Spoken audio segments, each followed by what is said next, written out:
Welcome to Team Fortress TV. Tonight we're going to be covering the ETF2L Season 30 Premiership Playoff Lower Bracket Round 1 game between professional Disney Fangirls and Third Eye. With us, we have me, HiipFire, one of the casters. You got my other caster, Beater. Hello. Hello. We got the producer, Wiethoofd, as well. And that's the crew for tonight. So to give a quick little background on how these teams got into the losers bracket, or the lower bracket, Professional Disney Fangirls played against BrainSense. They played a pretty rough 3-0 game on Product where they got kind of rolled. Look at the logs; it's pretty rough. It was very very one-sided. And then the Process game was quite close. It went 4-2 in BrainSense's favor, though. Disney Fangirls it was a very messy game. It was kind of like mid-wins deciding who wins the map. So it was very confusing TF2, but it was kind of a grind, and BrainSense ended up winning it out just by winning more mids. And then the other team here, Third Eye, got here through losing to Bus Crew. They played Gullywash 3-0, and then they played Granary 5-1. From what I remember from that game is that Third Eye seems to have an issue with like pushing, like calm issues, because it seems like they have like really rushed pushes, but we'll see how it works out. But right now, we're in Professional Disney Fangirls versus Third Eye. And well, I think that I kind of want to see this Third Eye win this, because I know like Janu and I know Call It a bit, but I mean, I think that the Disney Fangirls has got this. But what do you think, Peter? I agree. I think Professional Disney Fangirls are the heavy favorite to win this. If you just look at the two games that they played, they obviously both lost, but I think the Disney Fangirls did much better than Third Eye. Third Eye was never really in it against Bus Crew. To be fair, I think Bus Crew is better than BrainSense, but that's up to discussion, that's for sure. And then it's just there's more recognizable players on Professional Disney Fangirls, and they're players that are recognizable because they've won a lot and they have a lot of experience, and they've kind of just slowly risen through the ranks. They conquered Highlander, and now they're here to take our 6v6 medals as well. And they're just slowly building up to that. And at some point, they're going to get into Prem. If not this season, then the next one. It's inevitable. I feel like it, and I definitely feel like they'll be able to cross the hurdle that is Third Eye. But we never know. It's pretty rough to really judge a game by two different opponents, right? Like you can say, oh, they played against A and they played against B and they did better against A, but then maybe they match up better against Team B. So can't draw too many conclusions from it. All we know is that they're in the losers bracket, and if they lose, they are out, and they're gonna drag their asses back to Div 1. Yeah, I think there is a decent chance that Third Eye can win this. I do feel like while Disney Fangirls kind of has the edge, I feel like Third Eye did show like some potential against Bus Crew. They had a pretty decent, like they showed up on mids a decent amount. They had a real issue with like converting advantages into actual like rounds.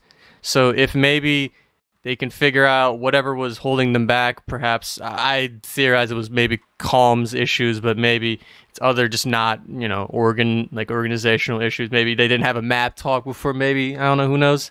But we'll see exactly how it works out. But the maps that are going to be played tonight are going to be Gully, Process, and Snakewater, which is kind of funny because Disney Fangirls played Process and they lost 4-2, and Third Eye played Gully against Busker and lost 3-0. So, maybe they didn't show up on the maps last series, but perhaps they will this time. They're going to be starting with Gully. So Third Eye's map where they lost 3-0 against Busker is going to be where we're starting. I see when I see for Disney Fangirls, I think, oh, it's the team with Milkman and CJ on it, and then Milkman, snipes a lot, and I feel like Milkman's just gonna go sniper to mid on this very first mid, and if Third Eye sees that coming, I feel like Third Eye has a good chance of like getting a good early lead and try and win it out. But I don't know, that's just the visual I'm getting here. But what do you think about the first map? I mean, that's some wild speculation right there. I like it. Just already calling mid strats. I think he usually just does a normal roll up and then tries to hold the drop down. I think that's like really, really standard for him. If I remember correctly, that's what he does a lot. Just kind of hangs out on his own side on the low ground, making sure nobody kind of just walks across underneath, and then he jumps up. And that happened a lot. And I don't know. I don't want to say it was like super effective, but it's a lot more just passive in it.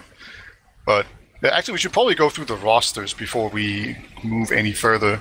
So I will start out, I suppose, with the Disney Fangirls. So on that front, we have all your favorite Highlander players. We have CJ, the legend himself, on Medic.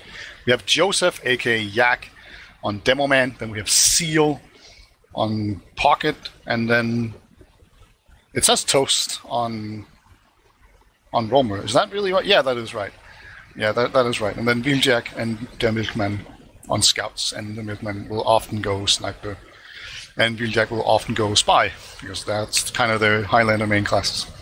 And of course, Toast is also a pretty good Spy player as well. We saw that the last time they played. He got like a 3k on Spy. It's pretty juicy. But yeah, do you want to take us through the third eye? Because I know they have some roster shakeups. Yeah, so last time we saw Third Eye, they were playing with Janu Scout and Cricket Demo, but Janu is claiming in the chat that they're switching it, that Janu's going to play Demo this time and Cricket's going to be Scout, which, I mean, I'm a bit confused by it, as I recognize Janu as a Scout main myself, but maybe Cricket's more confident on Scout. I feel like that maybe works out.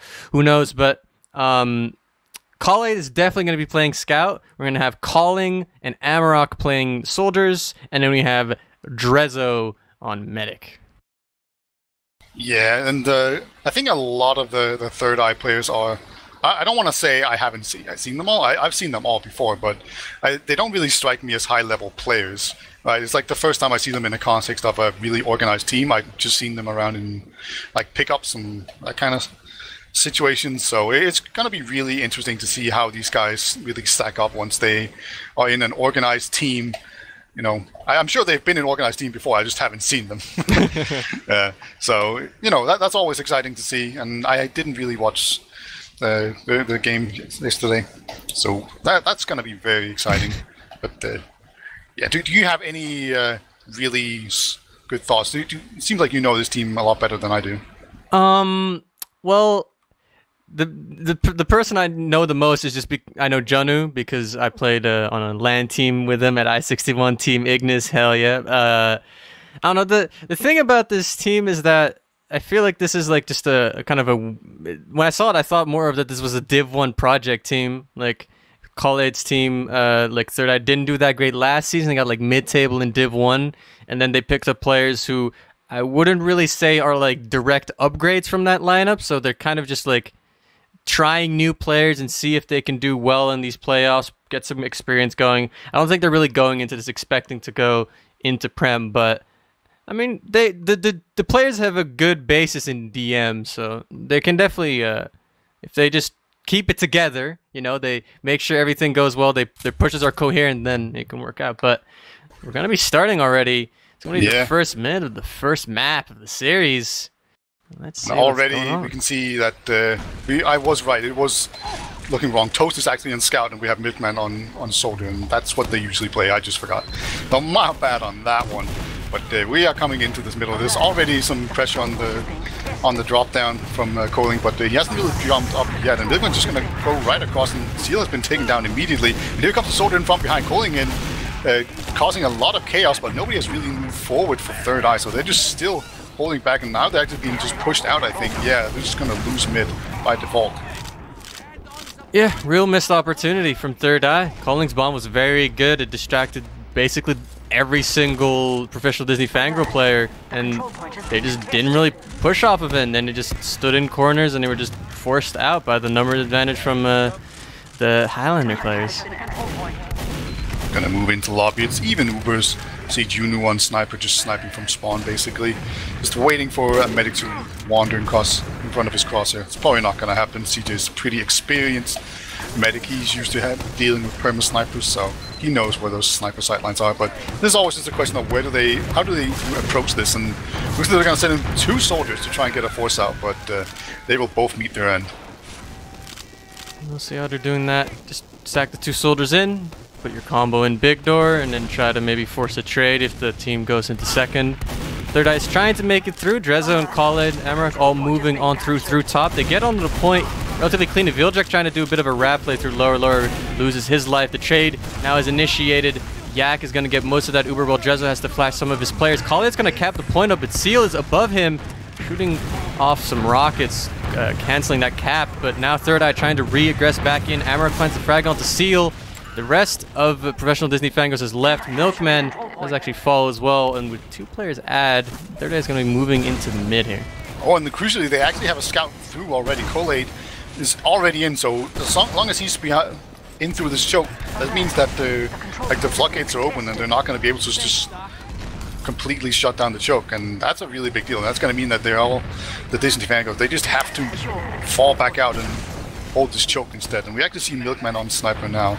He is he has moved out of spawn, so he's just gonna snipe big door and probably rotate around. So we are getting into a stalemate, but there's a small advantage on Dressel. But now that they lose Coling, or is it calling or coaling? I don't know. I'm just been going with calling. Yeah. Hoping I'm correct. Yeah. So calling goes down, so that means they can't really push on it. And actually, Cricket overextends, and now here we come to Uber forces out. This is a really interesting position in Big Door to trade. The Uber's so much better for Third Eye. And Amarok finds a frag of his own. Calling actually finding one as well. Yak is caught in!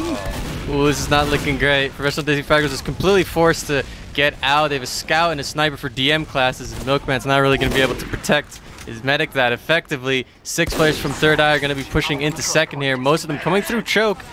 Jezzo doesn't really want to peek yet because Milkman by that shutter could get that med pick, but get rid of him. Third Eye cleanly get into second. It was almost like an amazing play by Yak. You know, he got into middle basically unseen, just walking through choke. And then the idea is, of course, he comes in from behind and then you pressure in from the front with the rest of your team and you just sandwich them. But it didn't quite happen, so it just ended up with Yak looking kind of silly as he was just 1 against 4. And then he got taken down, so even if he got a nice little air pipe, it was still just completely in vain as he just gets taken down, and as a result his team loses here. So we are stuck now on even Ubers, and we saw before that Disney Fangirls, they tried to sack in 2 soldiers. That definitely didn't work out for them. We're now at the opposite side of the map, staring down their last point instead of it being the other way around. So let's see if there's another way to do this. We see the demo man actually holding it. Alright. Seal just immediately getting destroyed by Amarok on balcony there. Gives a pick for Third Eye. The setup, the defensive setup is already up for Professional Disney Fangirls, so it's going to be a bit difficult to do a potential double soldier sack as you're just going to get denied by the pyro and the sentry gun. So at this point, I think Third Eye is just trying to find picks, maybe do one of those scout plays where you put, scout in water and then sack a soldier in as a distraction. Maybe see if that works out, but you're going to need to find a pick for that, and at this point, they haven't yet found another pick. Yeah, this is the setup here from Third Eye is really, really annoying to deal with because they have a sentry and a dispenser and then a pyro, which means that they can just tank a lot of stuff. They actually, oh nice, they actually get down the sentry gun. That was really nice. They caught the pyro away from the sentry gun, but normally that setup is just really, really difficult to break. You have to go in really far to actually destroy the sentry gun and therefore be able to actually do anything. So a lot of teams really struggle to push on it. And I actually think the best way to counter it is to make a bunch of water plays, because that will free up the riverside for soldiers to really come in and spam, along with the demo man. But we will see if that's the approach they take, or if they're going to try something completely different. Do see Joseph holding the riverside with a soldier, just going to sticky everything off, just waiting for people to walk into his sticky traps. He doesn't actually have any, but he's just pretending that he does, and Calling will actually go down. Calling tries to sack through balcony. I'm not exactly sure if he wanted to go into river, maybe flank Yak, or if he wanted to try and get onto CJ, but either way, he gets met by Seal straight in front of him and just gets denied by the body of the big man, and yeah, that's not going to really quite work out. I'm a little bit surprised to see a complete lack of banners on soldiers. This is a really good time to go banner when you're a defensive soldier. Oh, I was wrong. Milkman actually does have a banner on. He's using the battalion's backup, which will give you 20 extra health. And once you actually blow the horn, you get, like I said, 30% damage reduction, plus you deny all critical hits. So that means you can deny snipers and other nifty stuff like that. You can still get backstabbed, I think. Can you actually? I don't even know. Yeah, you can. Oh, you can. Alright, okay. That is still just an insta-kill. Oh, yeah. Yep. Juno, some sniper in Riverside, and he has been spotted, so... You know, normally when you go sniper, that first shot is really critical, but he's not going to get a big surprise shot. But Joseph does opt to just move away from the Riverside, which I like.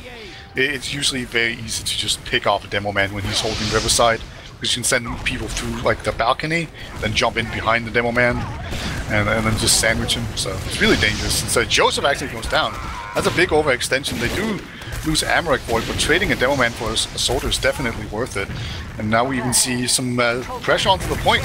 Really like this play, and that's a big distraction. So now they're trying to just spam down the sentry gun and everything else. So there's a lot of chaos right now, and this is just the kind of thing that's really uncomfortable for the defensive team to deal with. And they're trying to spam it down, but I think it's not exactly really well played off of. It's only really Janu and Calling who were trying to do anything. Drezzo, Cricket, and the other scout were just kind of sitting in lobby. Sniper in main. Hoping for a pick, but yeah. Janu's in. Oh, Viljack just goes straight in W into Janu.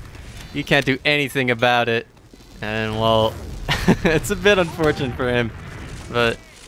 Yeah, flames still do a lot of damage if you just actually still track them perfectly. You know, it does the same amount of damage, I think. It's just, there's like a bit of a ramp up, so you need to continuously hit them. And of course, when there's a sniper standing still, you continuously hit him, so he just melts instantly. And of course, he can't shoot back because his aim is now jumping. But yeah, I wonder what Milkman's banner is at. Like, he's been spamming for a long time. But he is playing as if he doesn't have it yet. Like, he's really hungry for all the extra damage he can get. I like this little forward tilt that they got going on with having Viljack, like, hold lower, just as a pyro, just ready to reflect everything. But Third Eye now moving up top. They got the two soldiers, a demo, and a sniper in there. Nice Jonu, shot. yeah, gets the soldier down. That's gonna allow Jonu a lot more space. Actually, Third Eye just assembling around Jonu, just allowing him to get some picks going.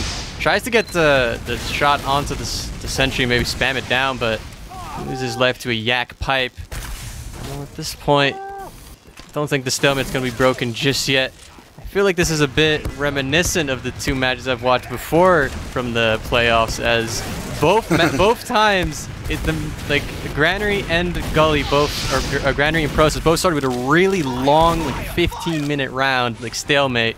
So I'm not really sure if that's just how these teams play, but they're definitely just letting the timer run down, and it's definitely not in Third Eye's favor as when that timer runs down, they go back to mid and they lose all this positional advantage that they have right now. Yeah, we do Juno on Spy.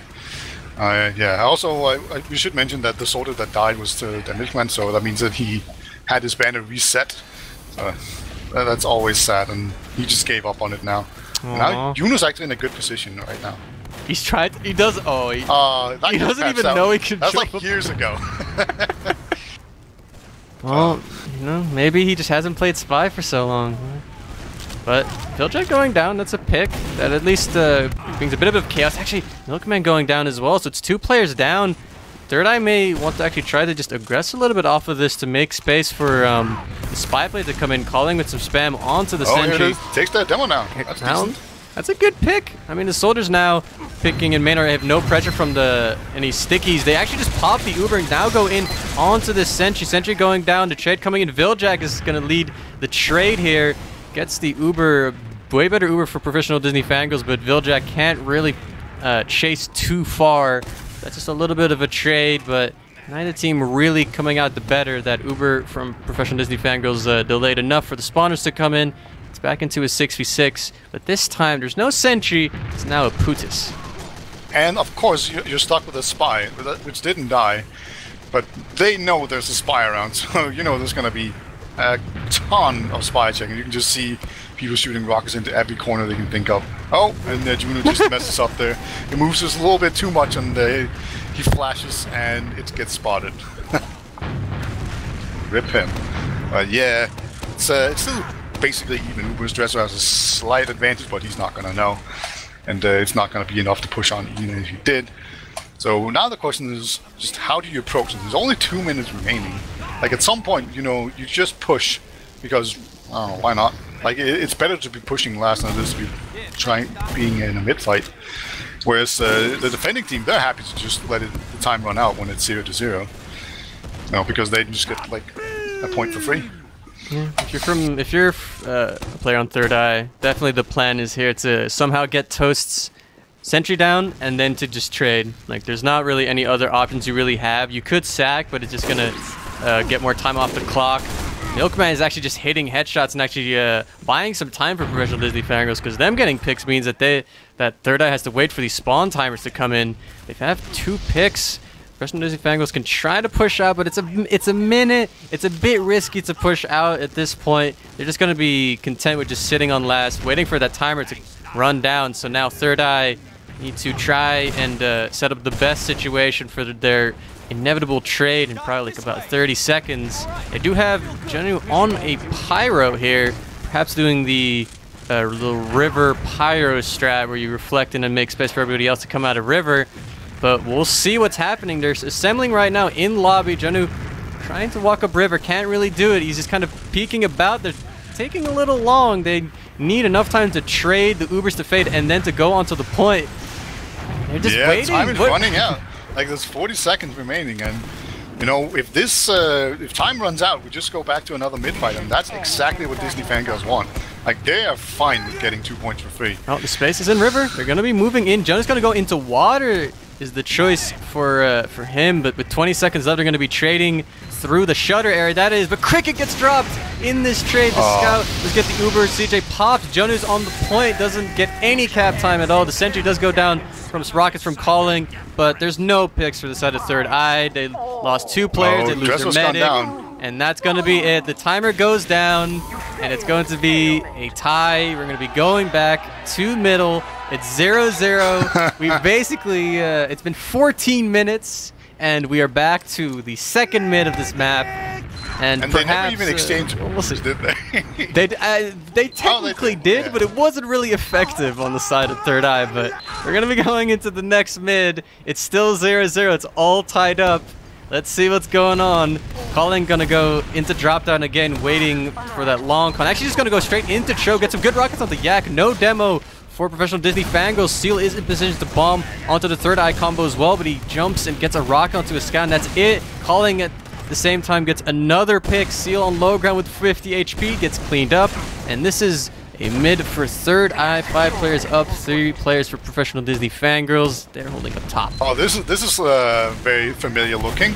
Now we're not on last yet, but yeah, Coling just won that middle for sure. But now we have a fight for second, and it looks like this is doing a really good job right now of just trying to keep out Disney Fangirls from being unable to block this, and they actually do manage to cap the second here, so it's looking really good for Third Eye. And now here comes the trade. Yeah, the Uber gets traded, but they cap the points. Kind of scary for Professional Disney Fangirls. There's a definite potential for a back of it. Hammerrock! Great bomb off the Toast, and CJ gets the med down. Drezza survives. Calling is a bit disconnected from Drezza, but meets up eventually with him in Big Door. And now Third Eye has the advantage for, honestly, like the first time in a very long time on this map. Third Eye actually wants to try and peek into mid, but not looking too great. Janu makes it through. Calling actually as well. Professional Disney Fangirls seems to be content just giving this up. They're gonna go with CJ on crits. So this is gonna be relying on Third Eye to Uber in and not get that med pick. Professional Disney Fangirls needs to force it as they come in to second. But right now, Third Eye is just gonna be building their Uber up. Yeah, it might almost be like slightly bad for CJ, just the fact that Dresso hasn't been building that well, so he doesn't have the biggest Uber advantage. They might think they have one, but you know, you want them to just Uber in and then not really get a whole lot, and then you just crits back into them. But you know, we'll see how this works. It's actually inside lobby. Yeah, this is not. Yeah, they're not really looking at this, and they just get all the space in lobby, which kind of splits up the Professional Disney Fangirls players. And Johnny just walks through choke. finds the roamer, and now the combo from Professional Disney Fangirls Oh, is choker caught. CJ's down to Uber, has been popped from third eye. Viljack and Jack are kind of caught. Nice Viljack gets a pipe. frag, but Yakko down again. Great pipes from Cricket. It's 5v1. Two spawners will be coming in for Professional Disney Fangirls, stealing a good hiding spot. The scouts from third eye haven't really seen this, but they get the cleanup eventually. Milkman and Toast now have to defend, and they both go down to the spam classes from third eye. The lead goes to third eye. It's going to be 1-0. That was a lot faster than before, that's for sure. And I really like that wraparound push. I haven't seen that in ages, but you know, it used to be a thing that sometimes people would just go inside the lobby and then push that way, especially with Uber advantage. And we saw it here. We saw Caesar try to get into the choke, but he just couldn't get out in time, and Amarok just bombed in with like 99%. So really great win here for third eye as we go into the second or third mid actually. Relatively similar mid from third eye. Calling still in drop down. No real eyes on drop down from Professional Disney Fangirls, but they don't really care. They're gonna just bomb their soldiers in Toast, but everyone's going down, and then the counter bomb from the third eye soldiers get the rest of Professional Disney Fangirls. That's a full wipe. Only Calling dies for the side of third eye. That was absolutely brutal. Just the way they just absorbed all the aggression coming out from Disney Fangirls. It wasn't quite organized enough, I feel. It was like one soldier in, then the other one, and then like some more people dribble across the point. They really need to just work on the coordination. And, you know, mid-fights are the easiest thing to coordinate as a team, I feel like, because you just do a literal countdown and you're good to go. But as a result, we're actually gonna be in a situation where there's a huge advantage here for Dresso, so he's gonna just get ready to heal everyone up and then move in onto this last point. There's not time to build the sentry, so it's just gonna be normal move against the heavy, and the pyro down immediately. Yeah, Cricket and College is moving through Shutter to get the pyro pick. Calling finds a pick onto Seal in lobby, and College then gets the Milkman pick. People from Professional Disney Fangirls are just bleeding all over the place. Now it's just CJ and Yak. CJ gets taken on the left. Push. Yep, Yak behind, and yeah, perfect. No deaths on the side of third eye. That was really impressive. I don't know. I thought they were being kind of weird by not going for the point, but you know, they were just not getting baited onto it, and they just went for the kills really aggressively and just, you know, they basically didn't care about the medic. It was just like, just kill anything that's close to us, and then you just pick them off one by one and just snowballed more and more. And that's a really good way to push last when you have an Uber advantage. So great job. It's going to be 2-0 now in favor of third eye. Professional Disney Fangirls have to find a solution to the third eye mids right now. They need to win. The Seal goes for a drop down play. It does not work out. Calling jumping in really late, gets onto CJ. The rest of Professional Disney Fangirls are over the point. They do aggress in and find Khalid and Junu, and Amarok getting caught in choke as well. But it's 3v3, and third eye have their heals. Professional Disney Fangirls are capping up mid. They will technically win the mid on the logs, but third eye are the ones with the advantage. Yeah, that's what you call a Pyrrhic victory. You know, they got the middle, but at what cost?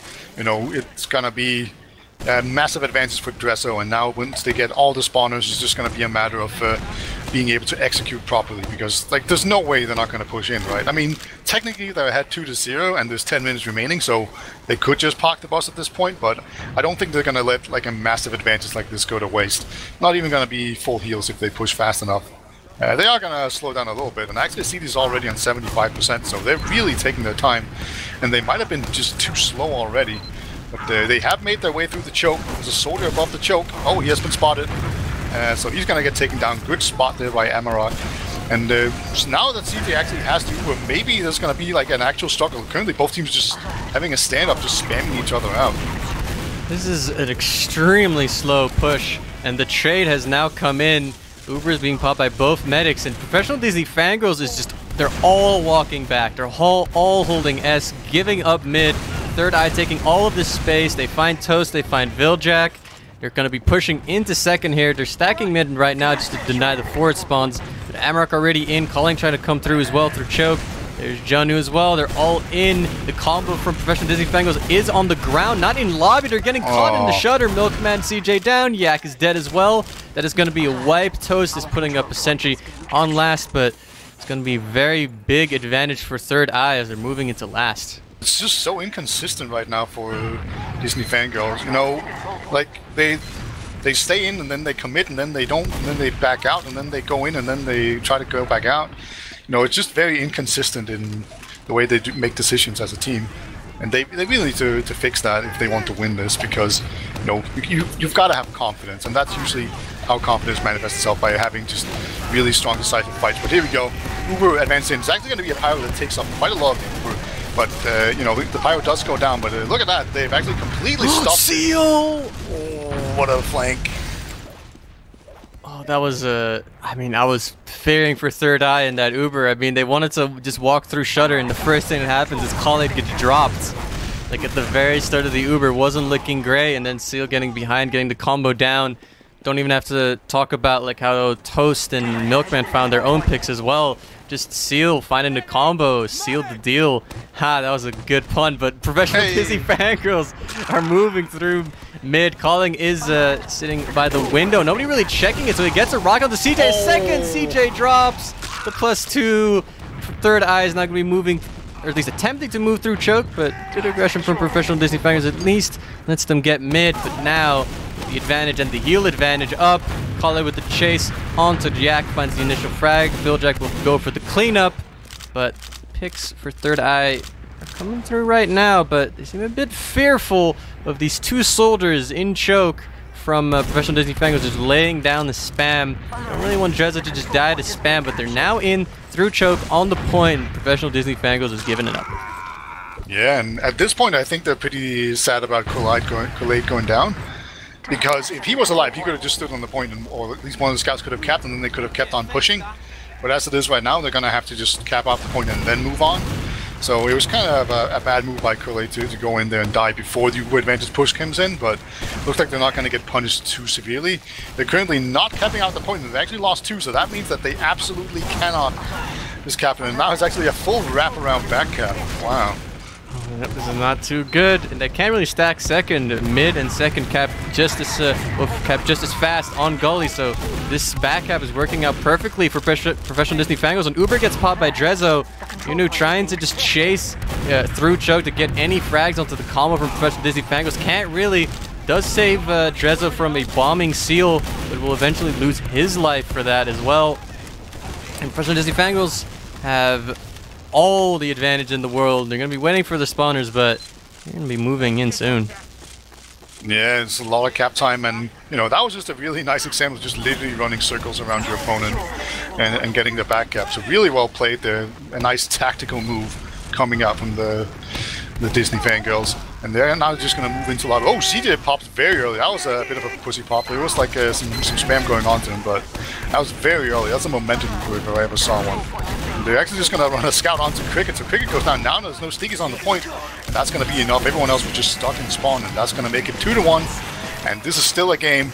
I think it was 75% of the poll that said that the Professional Disney Fangirl was going to win, but currently they're struggling. But perhaps they can make a comeback and prove us right. My boy Junu topping the scoreboard with 53 points. I don't know how much that's cap points, but I got to throw some support to my boy. But it's 2-1 for Third Eye, but Professional Disney Fangirls on the way to getting a comeback. Very aggressive mid, though. They're going to go onto Third Eye side of mid. Third Eye going the other way. Drezzo eating a pipe very early, though, and Third Eye is going to be leaving. They don't have a demo. Amrak's going to be caught in. Oh, but Calling finds Jack and CJ. No med for Professional Disney Fangirls. They win the mid, but as you said before, at what cost? They don't have a med. No Uber for them, as Third Eye just sitting on top, building their own up. This happens all the time, I feel like. Professional Disney Fangirl, they win middle, but they lose their medic, and then Drezzo gets out alive and has a huge Uber advantage. This has happened a lot this game. It's pretty interesting. I predict CJ to have like a lot of deaths in the logs compared to Drezzo, but then like maybe the Ubers are going to be somewhat similar. I don't know, it's going to be pretty interesting to see, but it's definitely been a huge factor, just the fact that it seems that the tail end of every fight, CJ just seems to die. So they do need to really be keen on keeping him alive, and there's actually a lot of really good spam in choke, and they actually end up just taking down Khalid. Khalid just loves running in. Like, he's really, really aggressive, and this time around it just doesn't work out, and they lost all the advantages. They were just too slow from the double soldier spam. What was the team that was really known for just having like the double soldier spam? Was it like... I don't remember. Yeah, that was like an old school European tactic. Just The revolutionary double soldier spam. Revolutionary. Yeah. Soldiers shoot rockets. Joe, it's actually a crit screen on CJ, I just noticed. And here it actually gets popped, and the first sticky is bad, the third one as well, and here comes the Uber into them. Not the best Uber in the world. They don't actually quite manage to get in, they got bounced around a lot, but you know, now it's an Uber versus crit situation, and usually that favors the Uber team when you have perfect information like you do right now. Well, a bit of an awkward little exchange of charges there. The crits from Yak just does nothing, and then the Uber from Third Eye also does nothing. So yeah, now both teams are just building up their own charges because it's going to be a bit earlier up for Professional Disney Fangirls, but Third Eye, they're sitting up top. You know, they're making sure that they're not going to get caught by this crits. Drezzo sitting as passive as he can so that sticky from Yak won't be able to land and find its mark. Professional Disney Fangirls is in the sky. Oh, great bomb. The crits is gone, and Drezzo's still alive. Both soldiers are down for Third Eye, so this is a bit risky to try and contest second here. They only have 3 DM classes. They eventually pop the Uber, but Khalid and Junu both die within this Uber. It's just Cricket. Drezzo meets up with Cricket now. I mean, they're sitting on second. There's like 4 players with Professional Disney Fangirls surrounding them. They all die. It's Calling and Amarok, and Khalid on last. Professional Disney Fangirls with 6 up are going to be moving its lobby. You know, this is what a perfect Uber crit streak looks like. Obviously. CJ is going to be an advantage again, and this time around he's just on good old plain Uber. And they are just building like their lives depend on it, and it actually does. Because if they lose this map, you know, they are halfway towards, they have like 1 foot in the grave. So, you know, they need this win. And they're currently down 2-1, and there's 2 minutes remaining. So if they fail this push, they're in a lot of trouble. So a lot of it comes down to this. So let's see how they manage to go into this on 75%. They're going to try to spam down the Synagogue first, and they actually managed to get it. Really good spam right there. The Pyro just couldn't keep up. And you know, that's a sign of good spam right there, ladies and gentlemen. But let's see if they can capitalize on this. Synagogue's still going up, but it's going to be a puny one. But here we go. Double Scout Uber through River. Soldier Demo bombed in as well, trying to get frags. Viljack on the point. Nobody really contesting it from Third Eye to Sticky Trap. Eventually kills him, but Yak on the point. Caps it up, no one else to contest. It will be 2-2. Man, that was just so close. Yak was really close to dying to the Sticky Trap, and if he had actually died to that, it would have been not easy point to cap for sure. But a lot of time on the point very early on. So 1 minute and 10 seconds remaining. That's enough to win a round. But, you know, it's unlikely. But you have to be careful. You can't overextend and do dumb shit, because then you will just lose straight out. So let's see what they do here. There's actually a really aggressive jump in here by Seal. He's basically alone, but the second soldier does come in to follow up. Everyone's just walked across the point. They have lost all the medics. So all medics are down. That makes it very unlikely to really get good results. And actually, Amarok's underneath mid. I think he's going to try to block. Okay, he didn't. That's weird. Maybe he's going to go for the medic, but medics don't matter when there's 30 seconds remaining. Alright, this is weird. But there's actually a pretty good chance now, just for Professional Disney Fangirls to get this round. There's half a minute remaining, and there's only like 1 soldier. Oh, what is this? Seal? Oh, you got him. Oh, no. Right. So this is going to be the driest of dry pushes.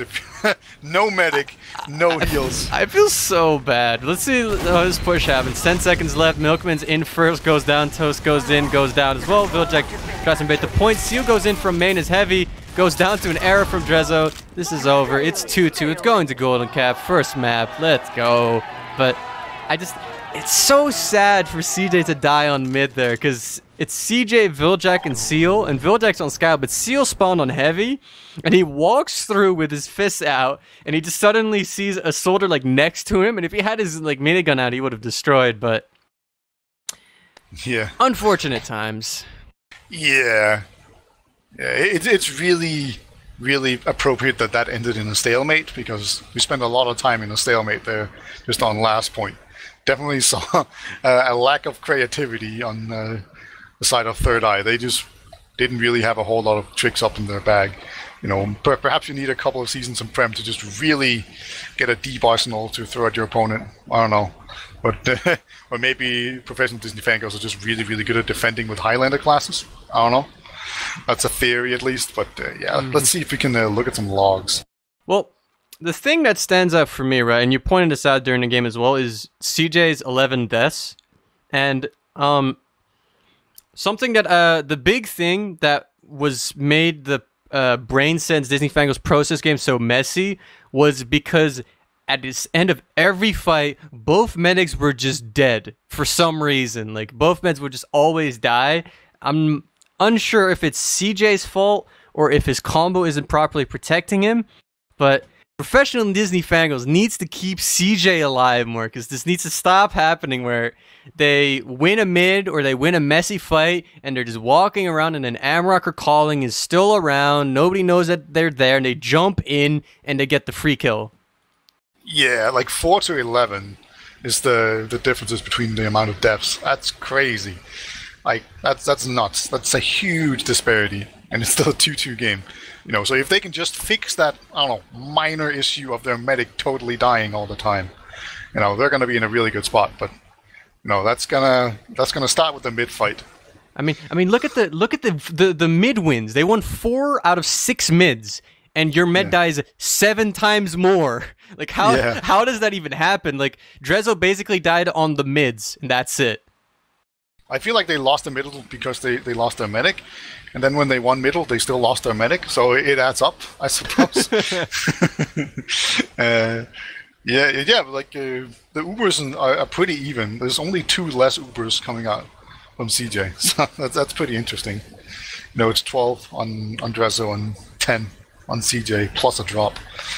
You know, so that's kind of like 1 less, even though he has like so many deaths. So most. There's some very inefficient Uber usage from Third Eye, you know, when they go from second into mid and they just sit there and choke for like 20 seconds. That's not exactly the efficient use of your time. But what is efficient use of your time is readying up so we can go and get this over with. Well, over is a bit negative way of putting it, but the golden cap is starting. It went 2-2 in regular time, and now first team to get 1 point on the board will win this entire map, the first map of this best of 3. Let's see what's going on the first mid. Professional Disney Fangirls going very aggressive once again, going to Third Eye side of mid. While Third Eye's kind of going half above and under Professional Disney Fangirls side of mid. They're getting good early frags, bombs coming in from Calling, gets CJ down. And just they have the space right now. So many weak Professional Disney Fangirl players are all on 20 HP. Yak gets cleaned up, Seal gets cleaned up, and Toast gets cleaned up. And that's going to be the mid for Third Eye. Crushing mid coming out from Third Eye. That was exactly what they needed. They keep Drezzo alive. They kill CJ. All the patterns we just identified, they continue to be in effect. And now they're going to have a full Uber advantage. They actually send a Pyro out really aggressively. I don't know why. If he dies, they're in a lot of trouble. Because they need that Pyro really badly to just stop this Uber. So just sending out the Pyro like this seems like a really bad idea to me. But let's see where they decide to take the Uber. Sometimes people just like rotate around to where the Pyro is not. And looks like that might be the case. Like they're thinking about the Riverside, but no, they're just going to go through the shutter door where the Pyro is. Now they just need to take down the Pyro, but oh my god, he's stopping them so well. Look at this. They're just still not in there. There we go. Finally, Pyro is taken down, but he took up the entire Uber. And Cricket even goes down to the Devilman, who came in a bit late into the fight there and then just took him down with a rocket. So really nice held there by professional Disney Fangirls, and especially Bill Jack on Pyro. Third Eye was a bit concerned that they were taking too long to push in. They were like trying to peek main, like let's try and get this gun down first and then push in, but they kind of just had difficulty with it, and then they're like, let's just push through Shutter, just kill this Pyro, and Collie just did not hit the shots that they needed. And yeah, now they're going to be on the dis ad. But what do I see? I see a professional Disney Fangirls that's pushing out with a sniper. And, well, actually not even really pushing out. They're going to go in forward hold in lobby. I don't want to call this, but I feel like this is going to be a bit of a stalemate with Milkman on top, wanting to see if he can get any picks. But there's not really much he can do. Third Eye is just holding in big door. Call it isn't lower, trying to make space for his team to get into lobby. Seal and Viljack leave, so does CJ, and now at least Third Eye's in lobby, but now Third Eye needs to find a way to get into last. Yeah, you know, we've been here before. Let's hope they've kind of thought about it a little bit, so now they have a better idea of what to do. You know, I've always said that I really like having putting pressure. Actually, Viljack goes out there again. He plays really aggressively on Pyro, and this time around he actually does get punished for it. So that's going to mean that there's going to be a lot of space open for them to do any kind of shenanigans. And they're going to start out by just spamming down the sentry gun. That's a good start. And then, like, now they could possibly try to flank out the demo man. You know, I really like putting pressure onto the balcony whenever the demo is holding in Riverside, because then you can just jump in, sort of through Riverside. It's like calling gets demolished. So yeah, but as I was saying, I really like putting pressure onto the balcony whenever you get a pick like this, because you know they're probably gonna have like less spam to really get you. And then you just rotate around and get the demo man and just completely pancake him, just sandwich him. I feel like Third Eye needs to be a bit more efficient in these like sack plays. Like they got a pick. They got the sentry down, and then it didn't really do anything, and Cricket also just fed to some soldier spam from balcony, which isn't really that great either. Third Eye and Victor were just a scout and a medic. They kind of are attempting to hold second. They're holding in Victor, but Janu and Calling are kind of on top. Seal's kind of sacking Seal. in. He goes down, and the Professional Disney Fangirls is immediately bailing. They're going back. They had Toast still on that NG. The sentry is still up for Professional Disney Fangirls. And right now, Third Eye, they're back in lobby. They have approximately 6.5 minutes to figure out how they want to infiltrate the Professional Disney Fangirls' last point. But as of right now, their choices are River. They're trying to get some space here, get some spamming on that sentry that's been moved to the right platform. In a little bit of a different spot than it was before, but it seems like they're just going to be holding normally. Yeah, but the good thing about having this kind of sentry is that it's really good at denying things. The bad thing is that you really need a pyro, otherwise it's spammable. And man, these soldiers are going to get so many points just from spamming down buildings. And I'm actually going to try to jump in the soldier before the sentry gun gets up, but it gets built just in time. It's just going to completely knock the soldiers back. And now it's actually going to be like a 2-pick situation. The Milkman is down as well, but man, this guy just runs through the door. Viljack, he just balls through the walls, through the choke, through the sticky trap, into the enemy team's loving arms, and he gets taken down. Couldn't quite make it happen, and the rest of his team didn't really want to follow him, and it would be quite the risk. So it was just basically a counter-sack of what this all amounted to. I'm surprised we haven't seen any more sniper than we have. Like, okay, as I say that, they're actually going to run a scout back. Amarak's holding the door open, and Junior's going to go sniper. So, you know, they're doing things.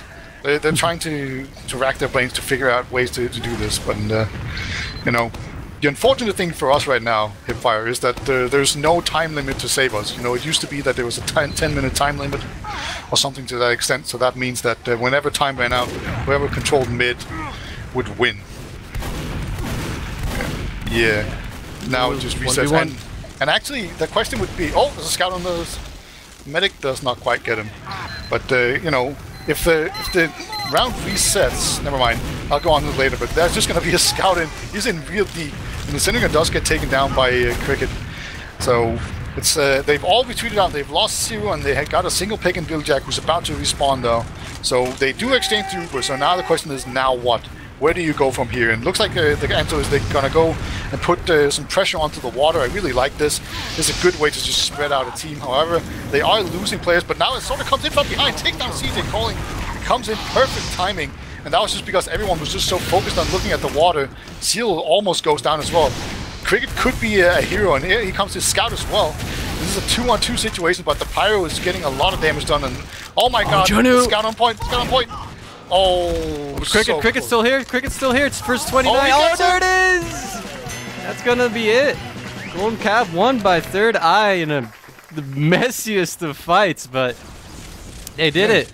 Third Eye has broken the stalemate hold. Trade in, get 2 picks, then trade in, go out, and then kind of individually go back in, and eventually you will win the DM fight. So, you know. The key there really was to go in through the water and put pressure onto the point, because that made people walk onto the point, and then Colin came in from behind and just bombed them, and that was really, really effective.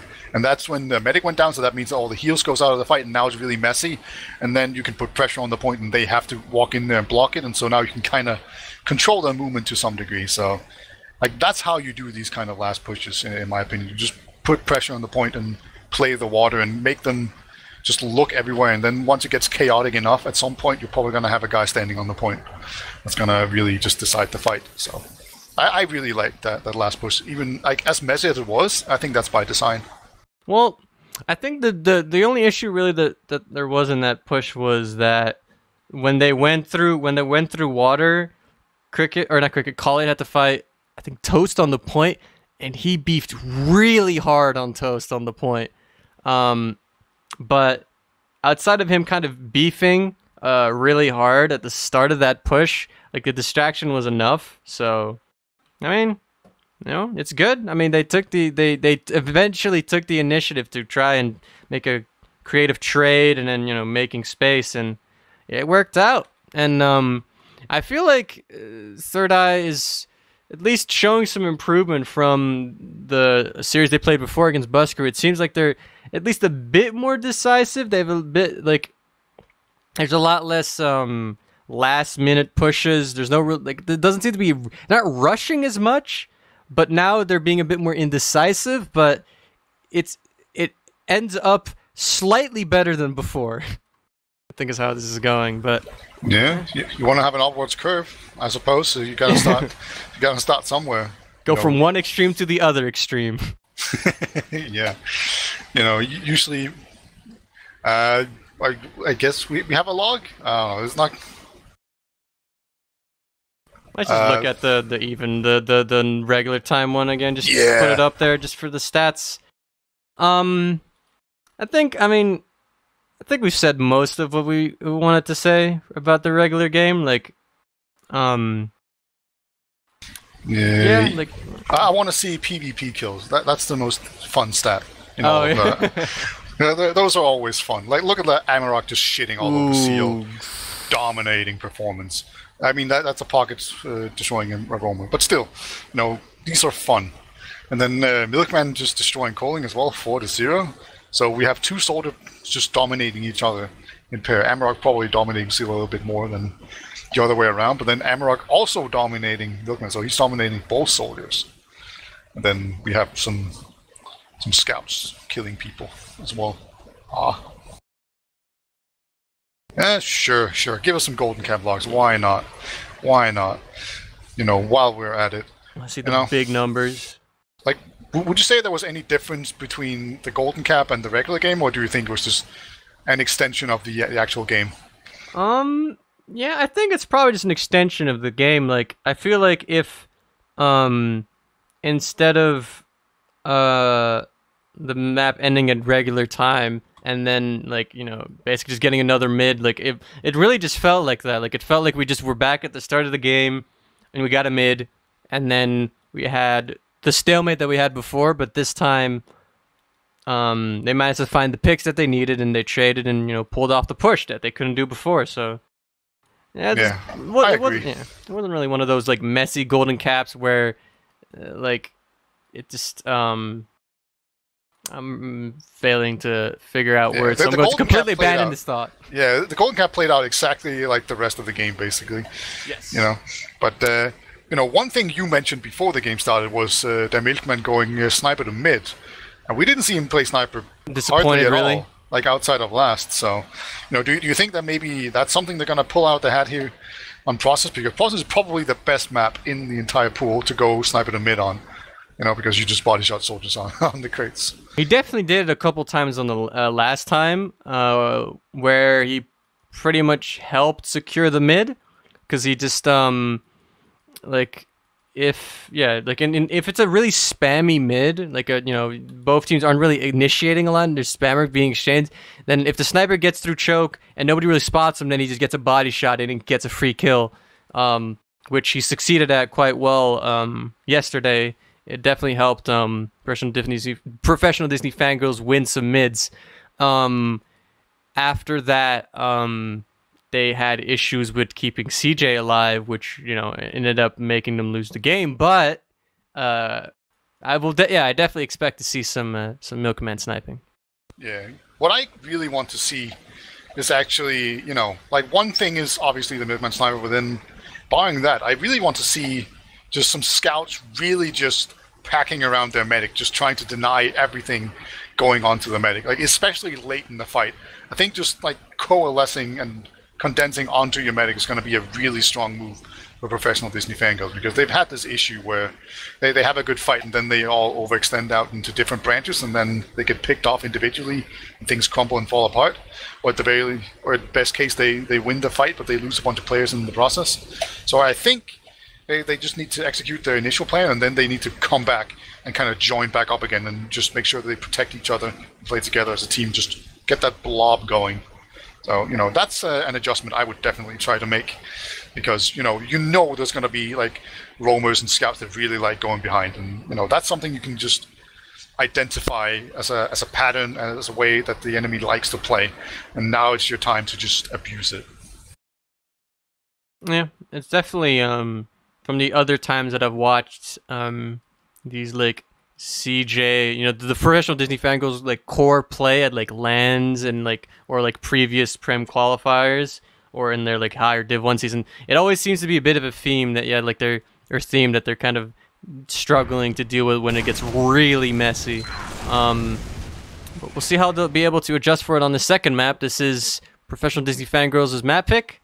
And we're gonna be going into this mid here. They are down a map. Third Eye is in the lead in his best of 3. Won the first map in Golden Cap 3-2. Let's see what's going on in this mid. Got some soldiers for both teams on the low ground. Nobody really contesting high ground except for some scouts and some pipes from demos. A soldier coming in very aggressive. Yep. Oh, Cricket is dead. Yak goes to push over PC together with his medic. The scouts pushing over as well. There's Seal as well. The frags are going the way of Third Eye though, but the positioning is all professional Disney Fangirls. CJ with a cleanup arrow onto Calling, and now Third Eye's forced to back off to give up the midpoint. But they still have 4 players up. It's going to be even Ubers.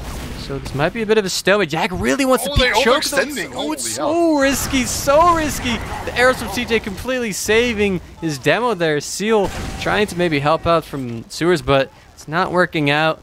And now it's even Ubers, 6 players up, and people will be establishing their holds.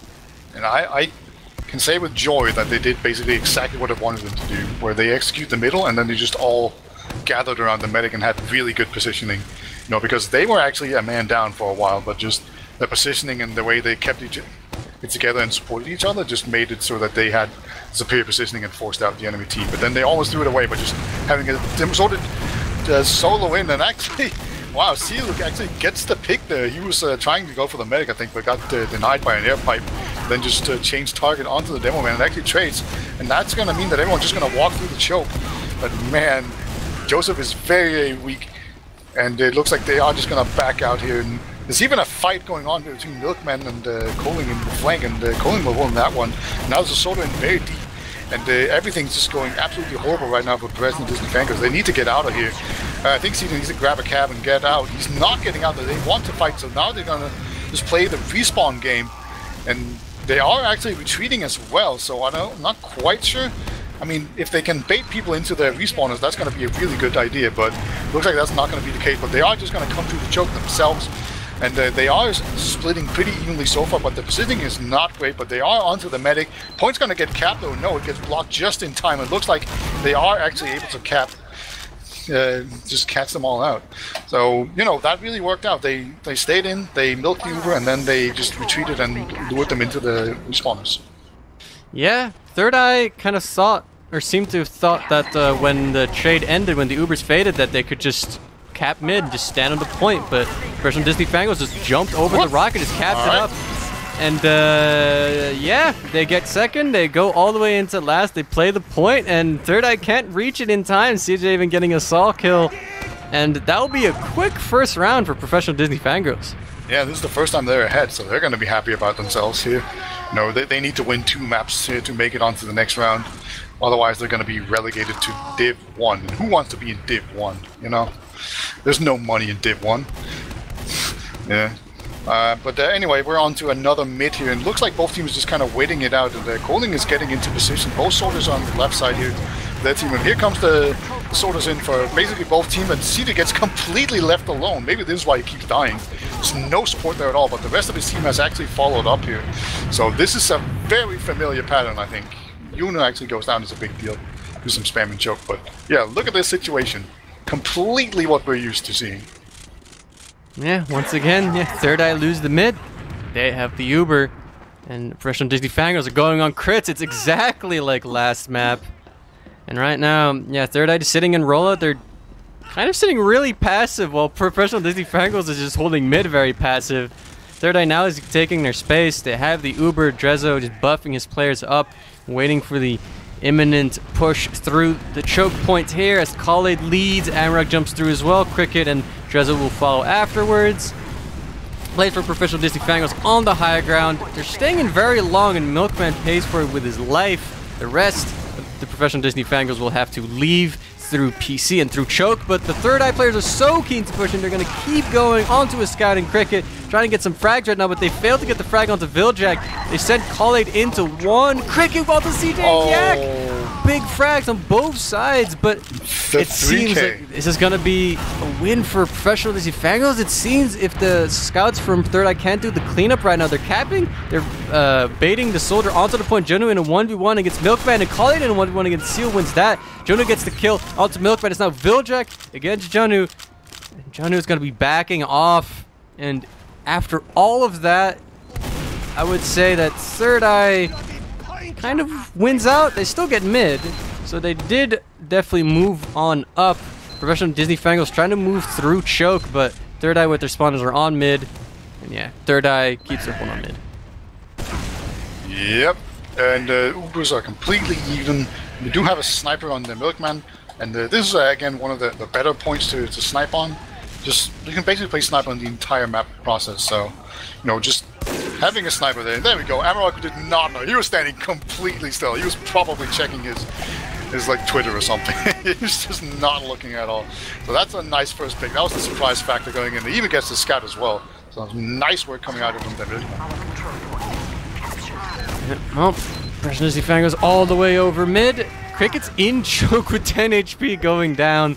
The Uber is up for both teams. Third Eye on second. And Professional Disney Fangirls wants to try to get through choke. Yak wants to go through with Toast, but Toast gets kind of left out to dry. Seal coming out from sewers is going to be jumping in though. An Uber trade in choke. Seal with his bomb goes down. Now the rest of Professional Disney Fangirls trying to back out through choke. They find a frag onto Calling, and Cricket is down, so no demo up for Third Eye right now as Professional Disney Fangirls trying to move through.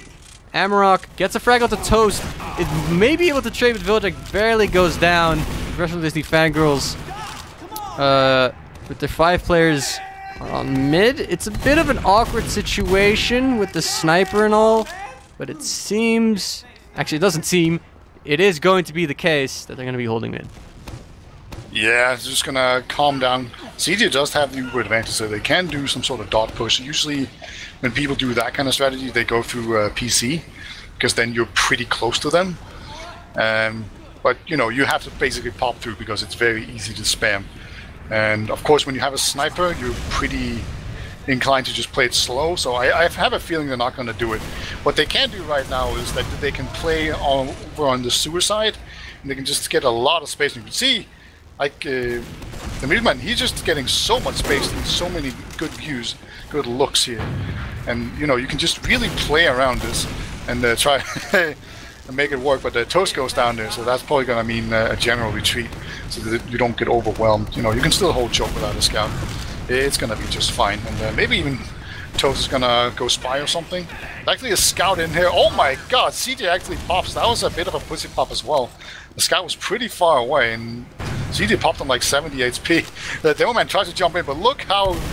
Oh, he actually gets the force, so good job by Joseph. I don't know what is going on with these forces, but Third Eye is going to be able to get some space on mid with this Uber, but it has now faded, and the players from Professional Disney Fangirls are in. Milkman goes on very early though. A trade from Soldier and Scout also happened in PC. Third Eye are going to be capping mid up. Players from Professional Disney Fangirls have retreated. There is a bit of a flank play. Seal stuck around in the PC area of Third Eye, seeing if he can find any spawn kill frags here. Sees Amarok. To act on. Oh! Ooh, he has been spotted. He's now... Oh, gets lost. He is extremely dead. Gets one rocket onto Drezzo, but it's not enough. That was an adventure we went on there, but unfortunately, had a bad ending. I think doing 50 damage to the medic was a success in that situation. That was a good job. That was the best possible situation there. Like just getting that denier shot or just sending him into the skybox, basically careening into the moon. It's not an easy situation. Goling looks like he wants to jump in himself. But, looks like he's actually going to be the second soldier. Oh, both soldiers going in. First one gets seated down extremely. Oh, did he just pop so he didn't crater? That was weird, but he gets the pop anyway. I don't think he would have cratered there, but you know, you can't really know that stuff. And there goes Drezzo. Will actually Cricket gets dropped. Oh, this is not that great of an Uber for Third Eye. They have 2 players down. They got no space, no kills for this Uber. They find Toast eventually, but Calling loses life for it. Little trade. Solly Scott isn't really ideal for Third Eye. As Professional Disney Fangirls is just overwhelming mid. Third Eye is on second. They have 4 players up. It is even Ubers. They're putting their sticky traps up. They're standing in. They're holding spots. Scott ready to deny any soldiers coming through choke. Professional Disney Fangirls is actually going to be going in on this. Milkman in very aggressive onto Cricket. Will go down. Amrock is in onto CJ. He's beefing some rockets, but CJ's so weak. No heals for Professional Disney Fangirls. This Third Eye is going to be retaking second here. And, well, it seems like a push. Yeah, I don't know. This is going to be a push into mid as well. Somehow we're on mid here. Soldier jumping in.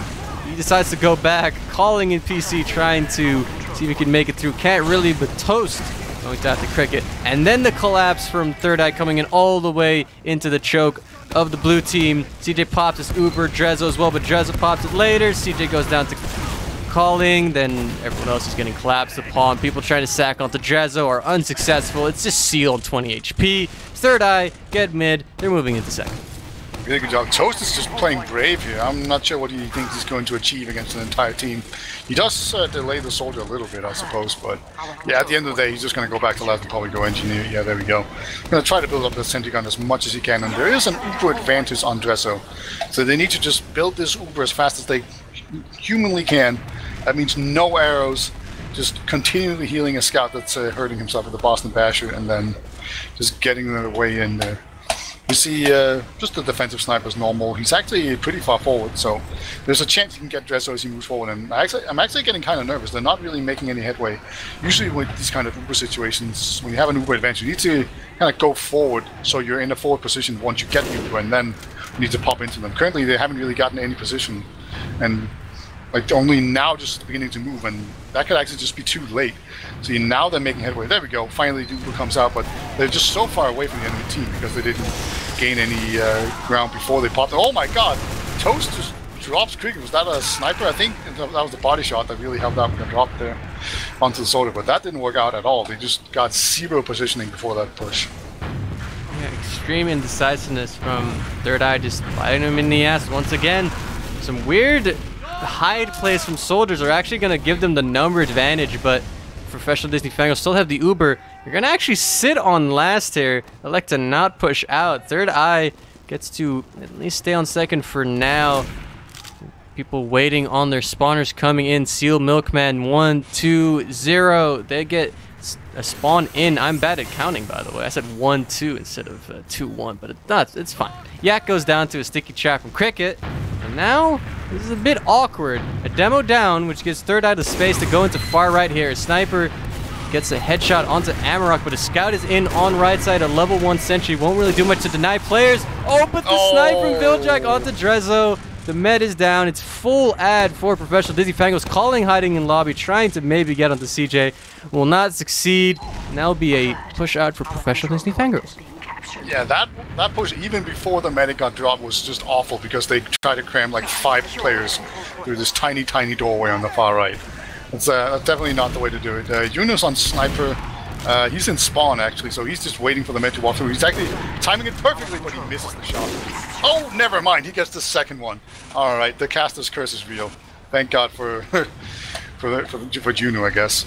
But yeah, this is a familiar situation. They get the midpoint, but they lose their medic, and Dresser's now building away. Yeah, just snipers, man. They just shoot the head, and then the Uber situation just completely reset. It's gonna be about 40% advantage for Third Eye. About 20 seconds of uncontested Uber having, while Professional Disney Fangirls will not. Third Eye is going to be moving through choke to clear these stickies. Now walking on through. Professional Disney Fangirls is setting some players up kind of in forward positions. Milkman's on top of the point. Seal's in top. BC. Some rockets are going to stunt the push of Third Eye a little bit. Milkman is in onto Drezzo, trying to get some rockets in. Drezzo survives with 45 HP. Toast is also still in. But now they're going to be starting to retreat as Third Eye's Uber will be up right now. They're going to be capping up the point. Kale gestures. Let's go through one. Let's go right now. The sticky trap up.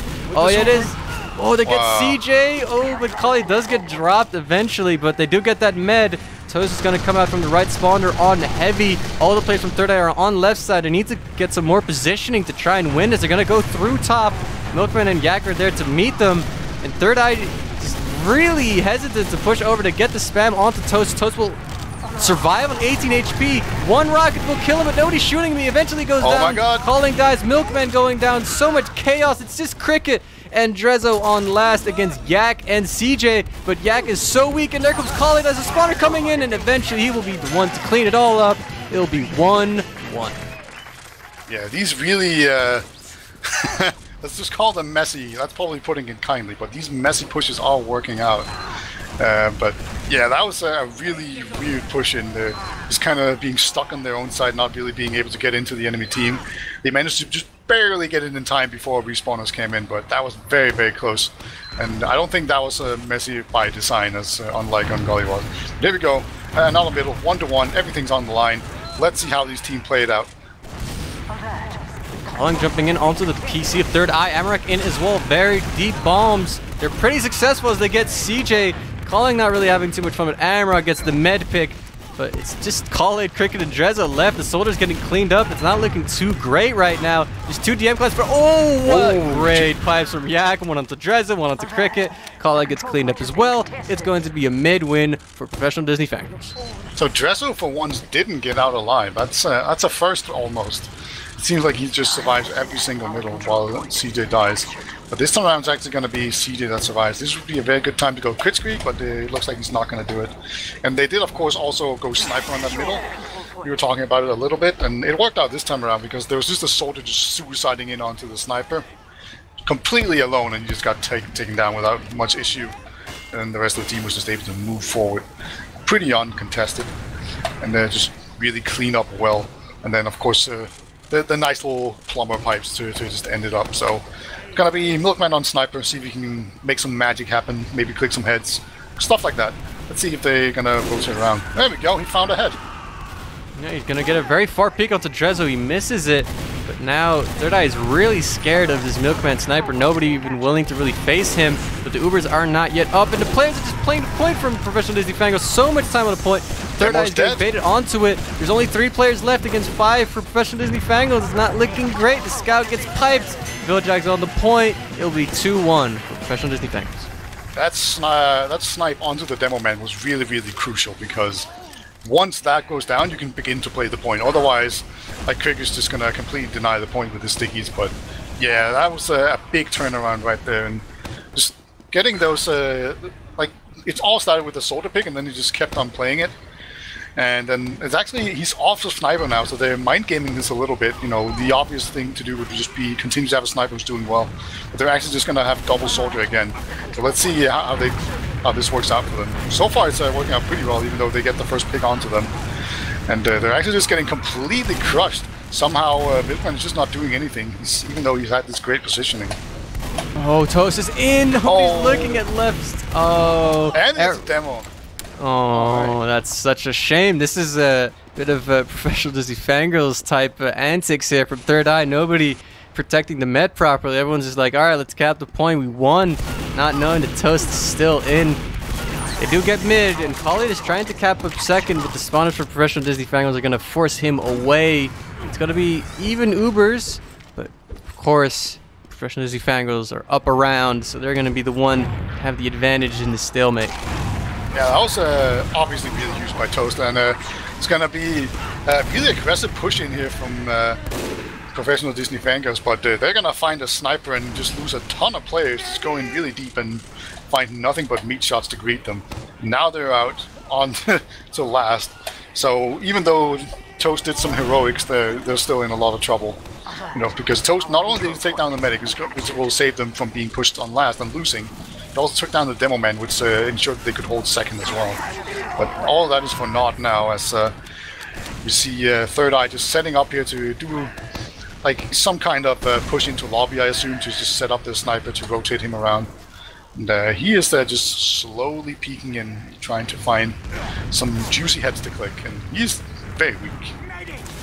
It's not looking too great right now for Jenna. You know, he's trying to peek all the openings, but he's just getting spammed constantly. But Milkman goes down. He's getting some space, and he will take that space and find a head. 2 players are down for Professional Disney Fangirls. Third Eye taking space on right side. They see the gun is there.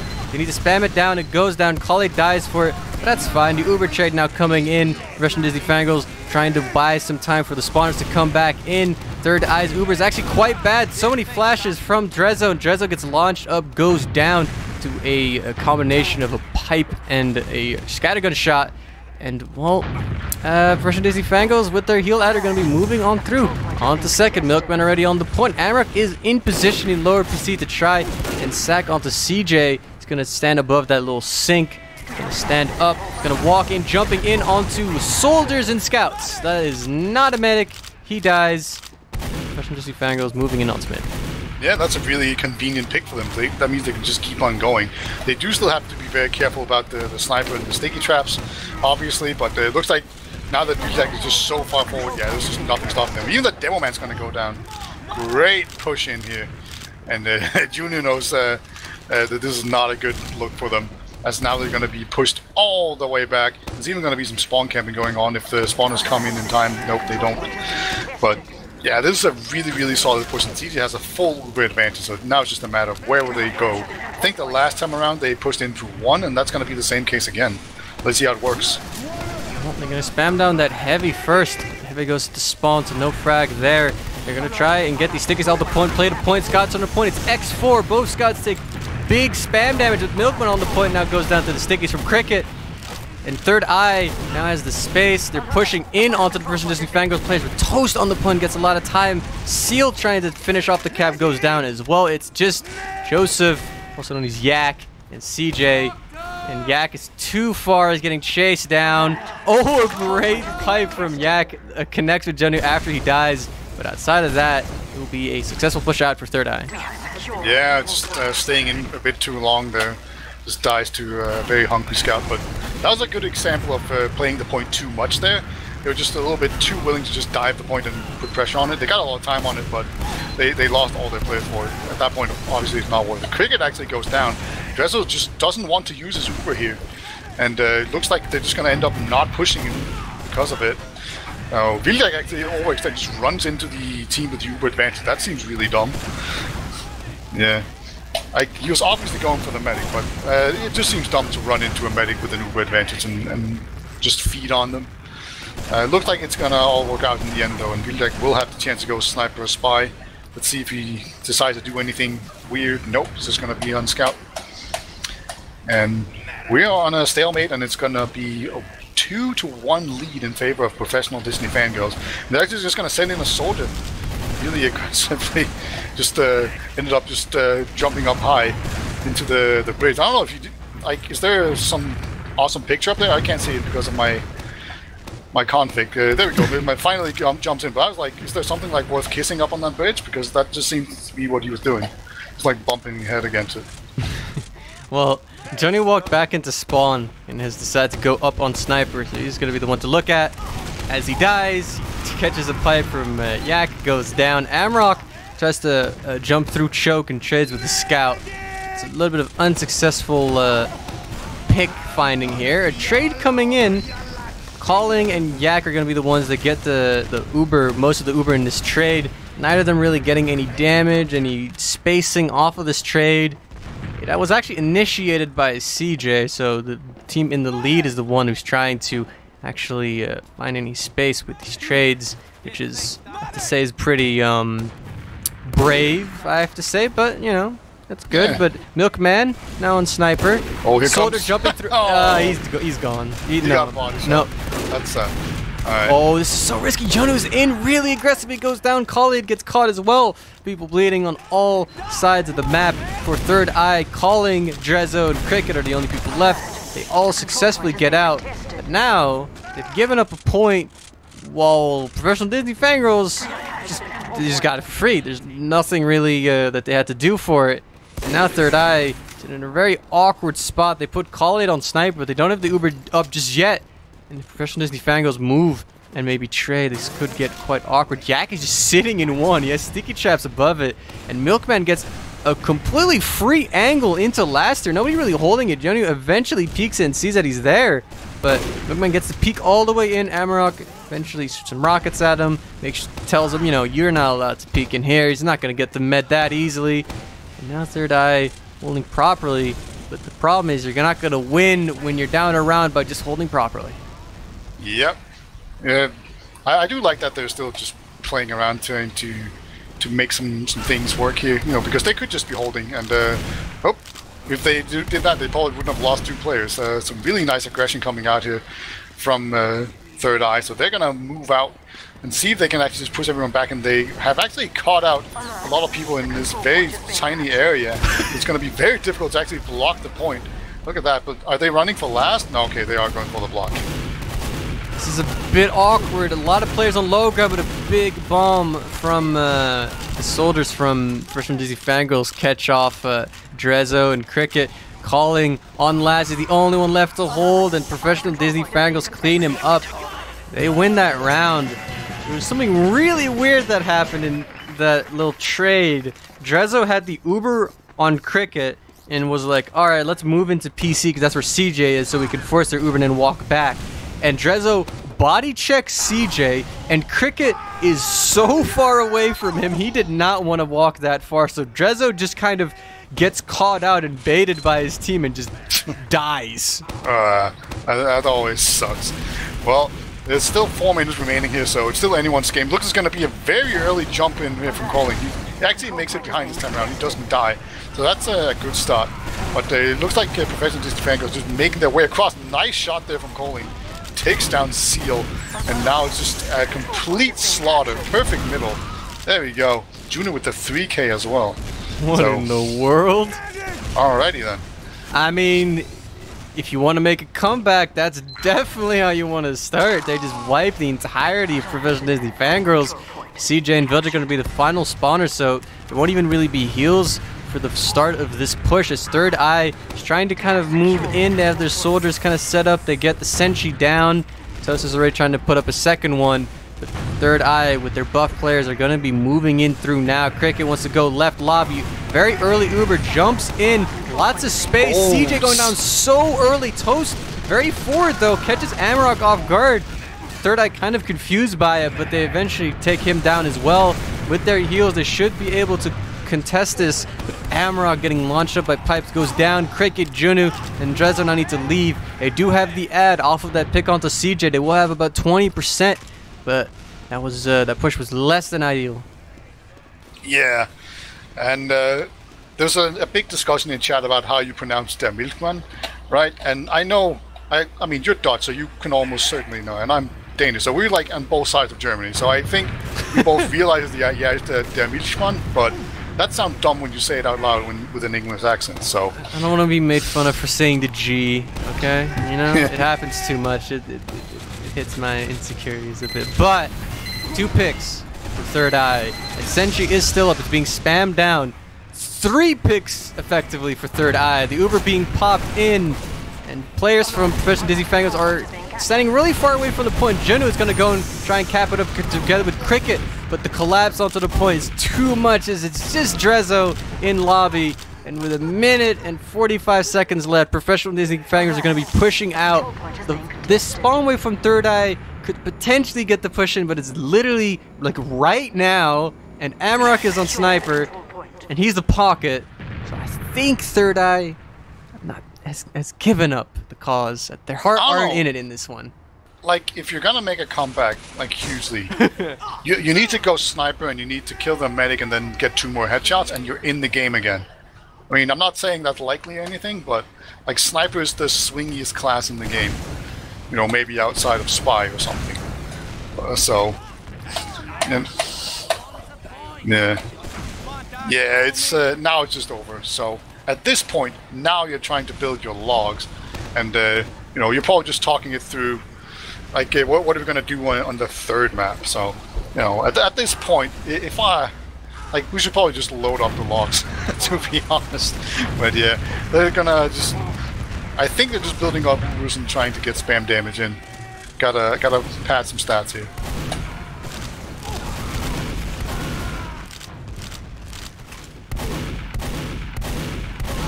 Hey, Juno gets the medic. There we go. He got him. So Viljak destroys Samarok. Holy hell. Alright, there comes the Uber. It's actually, it could actually be 3-2 here. It seems very likely. There's just a single spy, best combat class in the game. Not enough. You know, maybe go something less overpowered. You'll get there. But, yeah, GG. 3-2. 5 seconds remaining. A really good map here and a pretty decent showing from Professional Disney Fangirls as well. That was a pretty safe win, I feel like, and now we're going to move on to a 3rd and final map, which is Snakewater. So we basically played all the most standard maps in the entire rotation. You know, they did, of course, add Cardinal to this season and take out Sunshine. So, you know, nobody's picked those maps so far. Nobody bothers. We'll see. I don't want to be that guy, but Cardinal. I don't know about that one. But, whatever. Let's look at logs. Let's see what's going on there. They've been padded a little bit by the dead time, but seem mostly fine. I see my boy Jonu with 28 frags. Yeah, he had a really strong game as well. Toast also up there with 25. So some real scout aggression, some real scout domination going on. And Juno, of course, did that. But anyway, okay, just to talk, I'll try and see if I can take over this.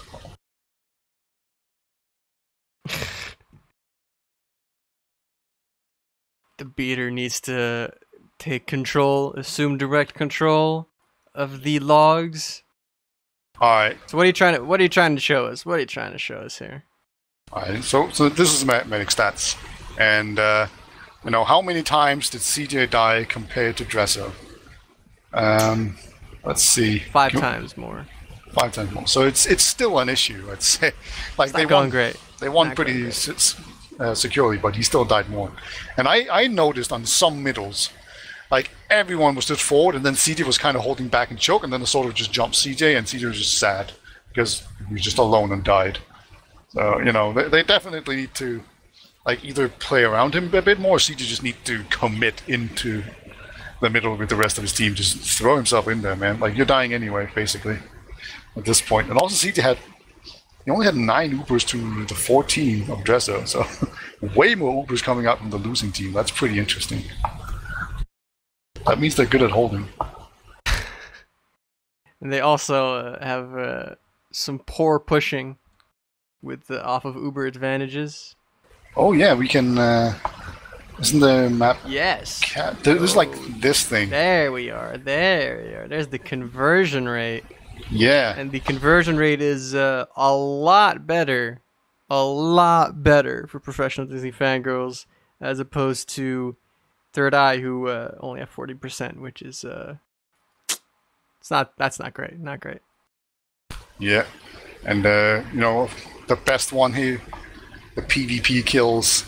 Collade is gonna destroy Milkman, and Juno actually killed CJ 5 times. That's nuts. That's a lot of med picks in a single game, just from one player. So he has his number, that's for sure.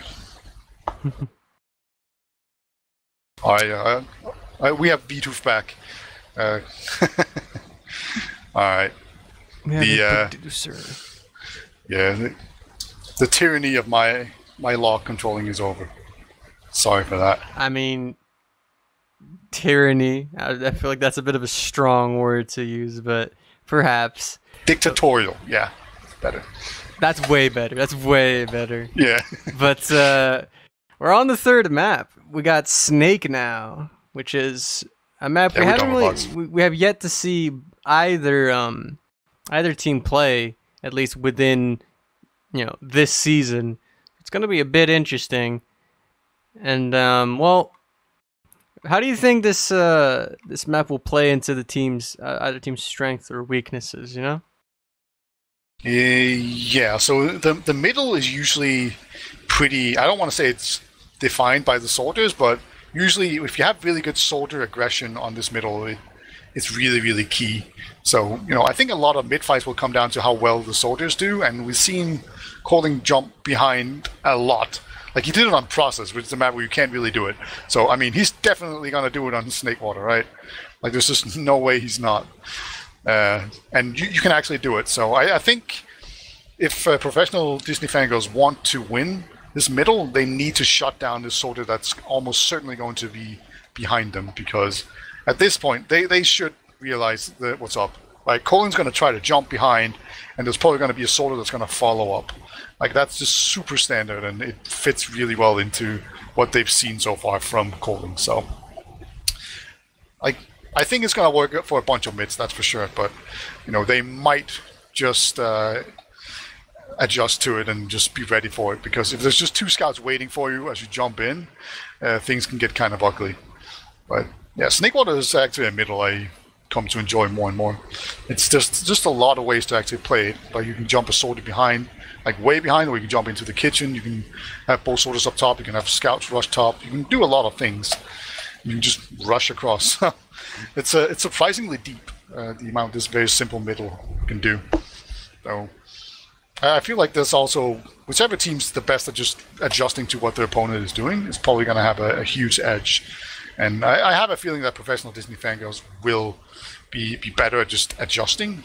And I think that's also why they were able to take the second map, and even though they lost the first one, just because they've kind of clued themselves into what's going on exactly with everyone's role on the enemy team. But what are your thoughts? Well, I do agree with like Snakewater middle, soldiers. I think that it definitely will favor Third Eye. I feel like their soldiers are definitely better. I like on paper, I definitely see Amrock Calling as like the better soldier duo than Seal Milkman. Like, I feel like one of the strengths is like Milkman is more his ability to off class as well, as opposed to just purely his roamer play. The thing though is, I don't know if Third Eye is gonna be able to push Snakewater last. Like, they struggled pushing Process last. They at some point struggled to push Gully last. But like getting space into like the early points of the Uber, and Snakewater is obviously Snakewater last is relatively big last. So if they don't go fast enough in a push, or they don't take the initial space quickly enough, then it's not going to go great. Or, if they don't drop Cricket, that's also kind of nice. So we'll see how it works out. Map starting, third map. First map went in favor of Third Eye. That was Gullywash, went 3-2 in Golden Cap. The second map was Process, went 3-2 in regular time in favor of Professional Disney Fangirls. This is the third map of the Prem Qualifiers, ETF2L Season 30, lower bracket round number 1. One of these teams will go home after this map. Let's see what's going on the first mid. Players up top, Toast and Janu both trying to battle it out. Milkman very aggressive with airstrike, gets onto Janu. Seal in aggressively as well, taking space on top left. Players just going down all over the place for Third Eye. Calling is in together with Cricket. We'll find Yak, but no med down. Seal coming from behind, everyone going down. It's just Collate. It's going to be a win for Professional Disney Fangirls. Yeah, Collate's still going in here, actually blocking middle, but Toast hits his shot. He is a Danish scout after all, so he will get that done. But yeah, that was a really strong mid from Professional Disney Fangirls. They just took top really aggressively, and then they jumped in top right and just took down that soldier who was just like waiting up top, just trying to spam it out. Gonna be a single soldier jumping too, and he survives. He doesn't get air shot. There's a full Uber advance, and here we go. Toast in their face, and the medic is not in spawn. He's still not in spawn, but the sentry's still up. And Scout actually just tries to ride it out, but no, the sentry gun just stayed up for so long that everything completely collapses, and that's a perfect defense. That's about as bad as the last precise you can get. Well, you know, I wasn't sure if Third Eye was going to be able to push into Snake Water Last, but at least they can hold Snake Water Last. So that's a good start. And now they're going to be moving in to mid after capping second. They almost have the Uber up. Seal and Milkman with great coordinated aggression, making sure that the Third Eye has to take a lot Toast of damage. Toast going for the backup, actually. He just looked at everyone and just scurried out. Players are in position to block as well. Milkman and Seal are in. Call It actually going down. Drezzo kind of caught. It's going to be spammed down. Doesn't actually pop, though. Doesn't take that much damage. Cricket is actually the one to go down. Drezzo now gets launched. Ubers onto Junu and Amarok. The back cap still going in. Junu's going to try to go for the chase. Onto CJ finds that one in a 1v1 against Viljag while the back cap is done. No Seal and Toast are on last, and are no spawners for Third Eye. They're not going to be there in time. It's going to be the first round to professional Disney Fangirls. Great decision making from Toast. Like, I thought he was going for the medic, but he just took like one look at what was between him and the medic and just went, nope, just going to go for the back cap.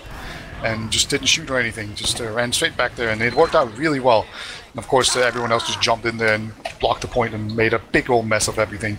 So really great play there from Disney Fangirls, and they're going to take the first round of a good middle and a really good back cap. Next middle coming through.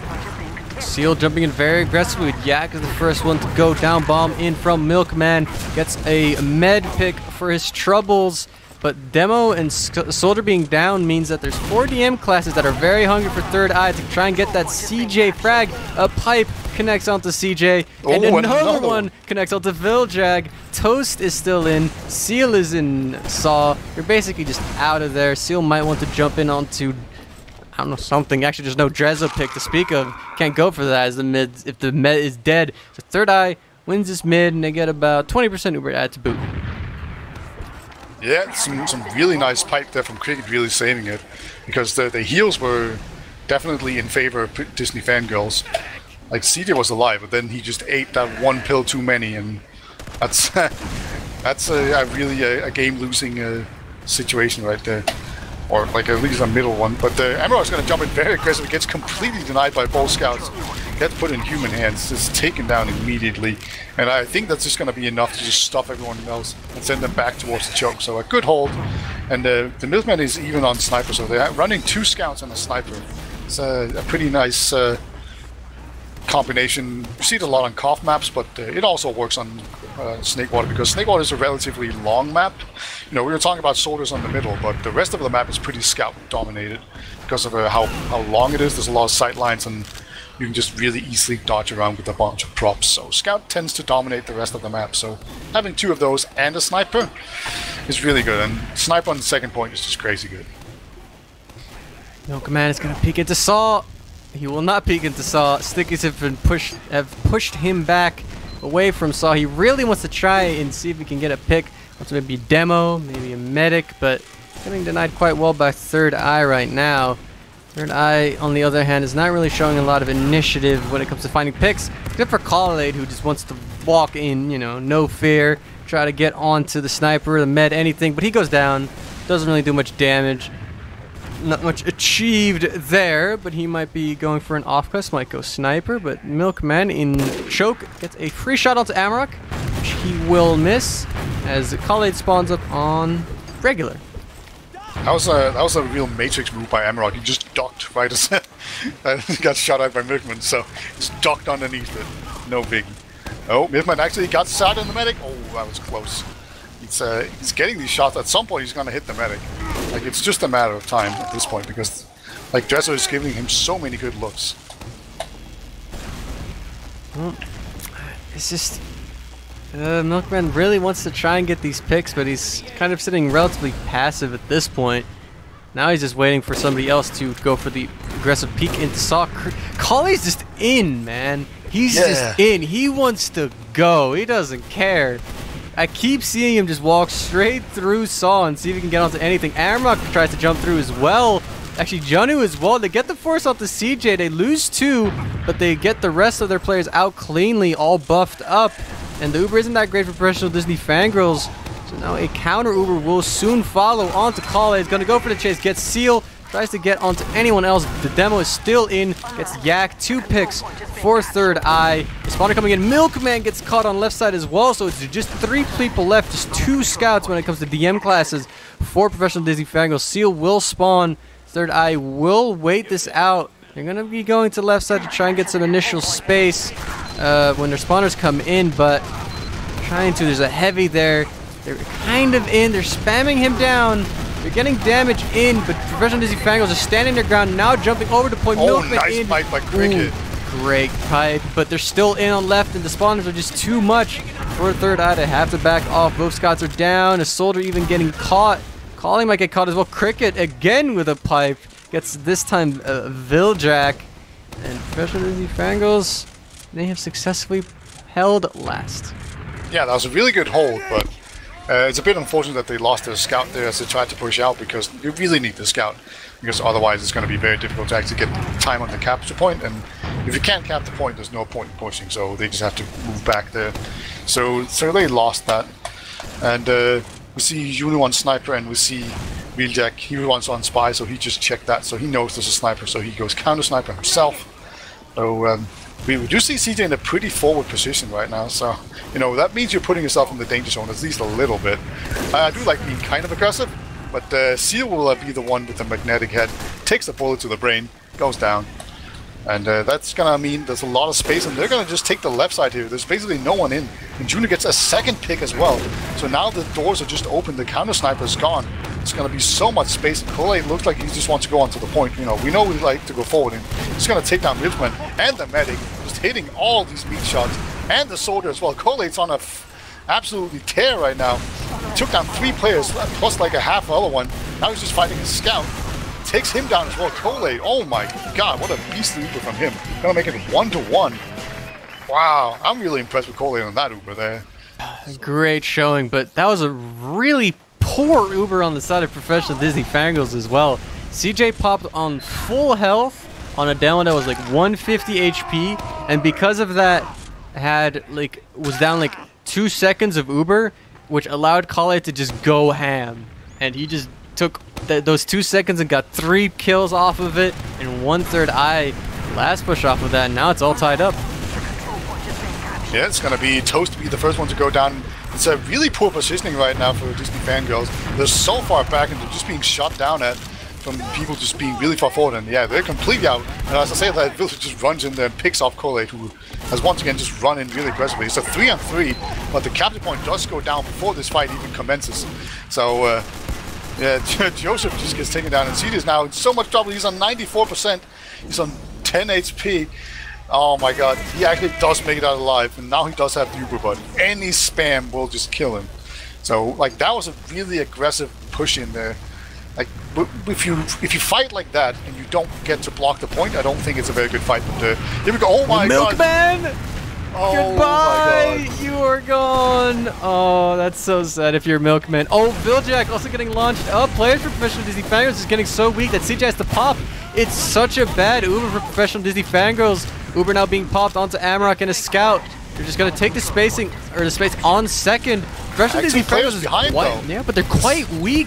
Viljack tries to get onto Cricket, doesn't find that frag. Yak alone with CJ. CJ gets caught out. It's Yak, Seal, Toast. Toast finds Cricket. Drezzo is caught, but Calling saves him. Yak needs to find a pipe on the Drezzo. Can't do it. Milkman, the spawner, is the only one left, and he has to back off. He's 3 HP. He gives up.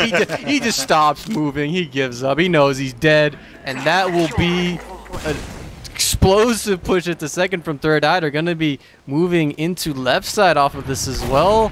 Well, they sent someone in, Janu, but he's going to be a bit baited as the rest of the team backs out. But yeah, that was a lobby push. That was like a tier 2 lobby push. It was like, just kidding, you're just alone now. Just pretend to go in. You know, they want to build their Uber, so they're just going to cool the brakes. Just take their time, get some buffs up, and then they're going to go. It looks like they're going to go through the shutter door. And Who are they going to take in? It's going to be a demo and a scout, I assume. Yep. The old man's going to jump in very aggressively. He gets completely juggled into the skybox. And he barely gets saved by his medic there. Good job. They do get a few kills here, but so far it's only a trade. There we go. They're finally ahead, and they actually get a lot of good spread on them. They have like basically this crescent shape, just where they just shoot around the people in the middle. But CJ just barely managed to get his own Uber, and there we go, and he just pops it basically automatically, and he takes down Drezzo. But it's all worth it.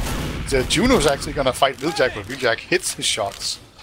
Yeah, Wheeljack just going on an absolute tear right there.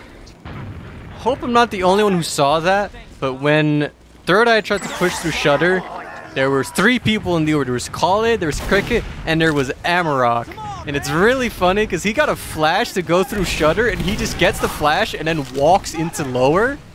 I'm not really sure what the point of that was, but the Uber didn't really quite work out the way they wanted it to, and Amarok kind of got in really delayed. Didn't really work out. They didn't get the frags, and well, Johnny finds Milkman. That's good for Third Eye, but they're still ad for Professional Disney Fangirls.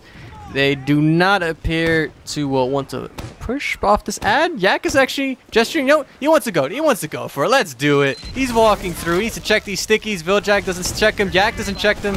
But the stickies, you know, the Uber gets popped. Doesn't matter. Seal goes down though to calling, so the frag that will be had within this Uber down as well. Oh, 2 down. The Uber, no frags for Professional Disney Fangirls, even though they were the ones to pop, and they lose 3 players for this as well. It's just Wheeljack, Milkman, and CJ, and they're not even going to attempt to hold mid. They're going to go straight back to their second.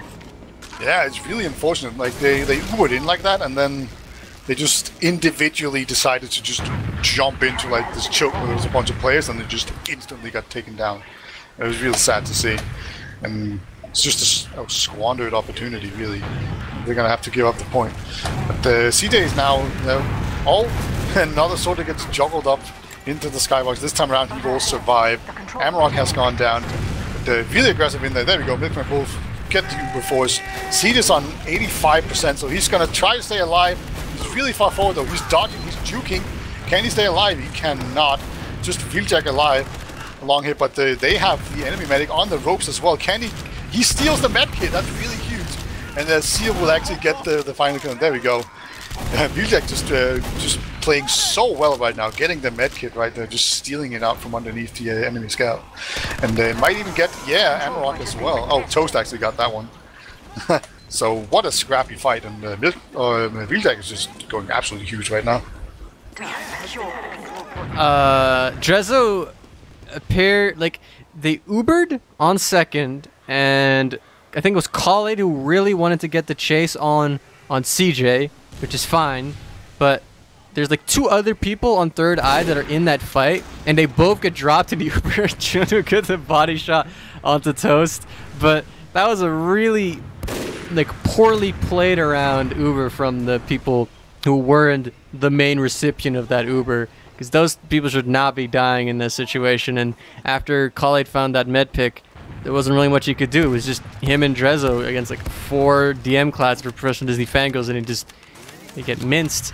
But now it appears that Professional Disney Fangirls does not know that they have 30% ad. They've put Toast, everyone's favorite spy main, coming on through. He's walking through Saw. He's on the main class. Cloak, and he's on a cloak and dagger too. So he's gonna be on one of them. He's gonna be one of them slow spy plays. He's on the bridge. He's in a good spot, and these aren't Highlander players he's playing in, so if he uncloaks, they might not hear it. They definitely don't suspect it. I can tell. They are not checking for a spy. Like, they're completely oblivious. So any kind of, like, fake push is just going to get everyone looking forward, and then they can uncloak. So I think that's the plan right now, is to do some sort of feign a push, and then you just move on it. Yeah, there's also a sniper that you can pick off if he really wants to just secure a trade. You know, the sniper is easy to get. Oh, here we go. Oh, he gets spotted immediately. That's... Ooh, the dupes. Oh, Milkman's dead as well. He was the distractions. This is 2 picks for Third Eye. They can push off of this. Khalid goes through. Saw almost gets caught by 4 stickies from Yak. Clears them eventually. Now wants to move through main. They just drop Cricket in this Uber. I'm not really sure what's going on in this trade. Krezzo really wants to save Amarok. It's a great arrow on him, but now Drezzo's in a really bad spot on low ground, has to walk out, and what seemed to be a good trade has turned into losing their demo and losing their pocket. Yeah, this is going to be a really strong push coming out from Disney Fangirls. They're going to move forward very aggressively. And actually, Dressel gets jumped right there. I don't think that was really necessary by Seal. Like, I think you just want to take positioning. But, yeah, it's still going to just be the Third Eye team getting pushed all the way back to last and with even Oopers. So now we can set up. Seal even dying could actually be an advantage. He can go for a banner or an off class or whatever he wants, really. Looks like he's going to opt for neither. Not even like a pain train, probably. Oh well, you know, a man can dream. That people like to think about their loadouts, but oh well. It's gonna be just both teams building it up. There's 9 minutes remaining in this round, but the map timer is on 13, so they can't just hold it forever and then push with like half a minute remaining. So thank God, thank God. It's gonna be another trade here. Juno tried to peek forward, gets taken down by Seal. Juno's very confused. It's actually less space on right side here. Milkman trying to walk in, goes down. Toast is committed so far. It's 2 players down for Professional Disney Fangirls as Third Eye has a bit of an opportunity to peek through a little bit, but it's not much they can really do about it. But I love Seal's play. He just walks into right side, completely disrespects Juno, launches him up and just air shots him. Says, "You're not hitting me. I'm killing you." He gets traded out and doesn't achieve anything, but I have to admire someone who has the confidence to just peek a sniper like that. Yeah, and then Mistman immediately walked in, tried to get the medic, and got shot murdered. Himself. Yeah, just completely, absolutely destroyed. I still think we do have a banner now on Mistman, so... oh, there we go. Juno gets his revenge, just close range headshotting him and surfing away from a pipe. Well done. And that was even Yak getting baited there into overextending. So this is actually looking like a really promising push coming out here. As long as they just make sure that nobody runs behind the back caps, this could all be really, really good. And so both makes have actually used their Uber. The CDS always is just running backwards here, trying to get into his respawners. Oh, in the sky. Wow. Yeah, CJ was just trying to... Oh, Toast is actually on the back cap. Oh, he can't quite get there in time. But Joseph just doing work right now. That was not exactly the most elegant of trades from CJ's perspective. They wanted to like use the Uber to block people into balcony, but they realized that their spawners aren't going to be there in time to play off of it, so they wanted to go back, and then they just get destroyed. But then in the ensuing chaotic fight, they win anyway. So what is not really an optimal trade for CJ's team, for Professional Disney Fangirls, turns into a win. It's even... Oh, the cons! Oh, the cons. There's going to be some speedy boys around. They're just going to rush in here. This soldier's getting out of here. But man, this is just so disgusting to play against. This is so dangerous. But they're actually doing pretty well, just holding their own. But there's going to be a lot of healing for every time they hit anything. So the longer this fight goes on, the better it is for the attack team. And there we go. But nobody's on the point! It's 5v4. Nobody's really looking at it, and Vildek just walks on it. And they win the round. It's 2-1. The lead goes to Professional Disney Fangirls. Yeah, that was... they almost held on. They just got pushed a little bit too far back by... You know, the really, really scary conch plays. Like, it's probably the most scary thing of all the banners to play against. Maybe the mini crit is more scary. I don't know, but just like having all those people just like ram you as a unit is just really, really scary. So we have another mid. It's 2-1. Let's see if we get some soda bomb. There we go. Immediately, Amarok just takes down CJ immediately, and then even Joseph gets taken down as well. Like the double soda bomb just gets so much space. When Toast is onto the medic, can he save the situation? No, he cannot. Man, this double soldier bomb is just absolutely murdering Disney Fangirls on this mids. Yeah, Amarok and Culling have just been doing a great job of making these really effective bombs that, I mean, I think Amarok got the med, Culling got Yak down to like 10 HP, and then even survived. Like, both of them survived their bombs. Like, That is exactly how you want a double soldier bomb to go in like a perfect world. And they just pull it off like that. And now they just get the full Uber advantage push into last. They're just peeking around now, seeing the stickies on the right side, see the gun there as well. They're trying to spam it down. Khaled wants to, I think, just Uber through once the sentry's dead. It's right there. Cricket is now here, gonna get his heals as well, his rightful heals, putting the sticky down. He wants to get Ubered on. They go through now. A bunch of flashing going on, actually. Khaled wants to get an Uber and go straight in, but he needs to wait for his medic to come in and catch up with him. So they get initial frags, but now they lose all their players once the Uber fades. And, well, it's just calling in on CJ, and that push went wrong in, there's many things, there's lots to unpack there in that push. That was, like, beautiful. You know, it's like when you see a car crash, but it's in slow motion. You know, it's just beautiful destruction. Just everyone just got absolutely murdered by just bullets and rockets. They just couldn't get anyone done. They just didn't have that initial impact that they really wanted, so then they just got pushed back and destroyed. But Dress was just so far out of mid. Like, he doesn't want anything to do with this push. Oh, there you go. Nice force by Amarok. So that saves it. And Dress was just way out of there. But it looks like Joseph actually spawn camping. And we are going to get some spawners, I think. Yeah, so potentially Coling and Kool-Aid could both die. Oh, they're going off the point to just bait them out. Oh! Kool-Aid falls for it. That was pretty neat. Boom. Well, unfortunate times. So now we got some ad for the third eye. They want to peek around where they want to go. They want to go through lower. Janu and Amarok peeking around. Amarok just walking around with his escape. Why is he doing this? This is the most nerve-wracking thing I've ever seen in my life. Just standing in lower with the escape plan out. But they're going to be Ubering through. Actually, very early. They're just going to go jumping as deep as possible. But CJ's already out. There's no one really to pick. And the Ubers fade. They get Milkman now, but CJ signaling is meant to go forward. Toast and Seal the only ones in. The rest are actually leaving. Toast goes down, Seal goes down. And now the Uber gets popped onto Viljack and Yak. They need to find all the frags that they can. They find a scout. They find a demo. Calling an Amarok. Actually completely, well, one's behind. Amarok behind is a pretty scary thing. That has happened a lot of times, and he tends to get the medic. And Drezzo also, oh, there we go. He's going to get a 1v1 against a soldier, and then a scout just comes in to ruin their fun. But yeah, like, I want to just point out that Drezzo is really, really good at just getting out of these situations. He just always survives them, it seems. You know, as much as we rag on CJ for dying all the time, we also need to just point out that Drezzo never does. You know, he's going to have another push here from Disney Fangirls. They're in pretty aggressively, but it looks like they're not quite going to be able to get anything, and they are at a disadvantage, so they had this tiny window to work with, and they didn't quite make it work, so they're just going to retreat out here. But I think they're counting Uber, and they're counting it really well. But now they're actually going to get chased out by this Uber. Oh no, CJ? Okay, barely survived. And the backup gets stopped as well. Good attempt. Doesn't quite find the frag onto CJ. He still finds a good frag onto Yak, and they get the cap as well. But now the inevitable response will come through.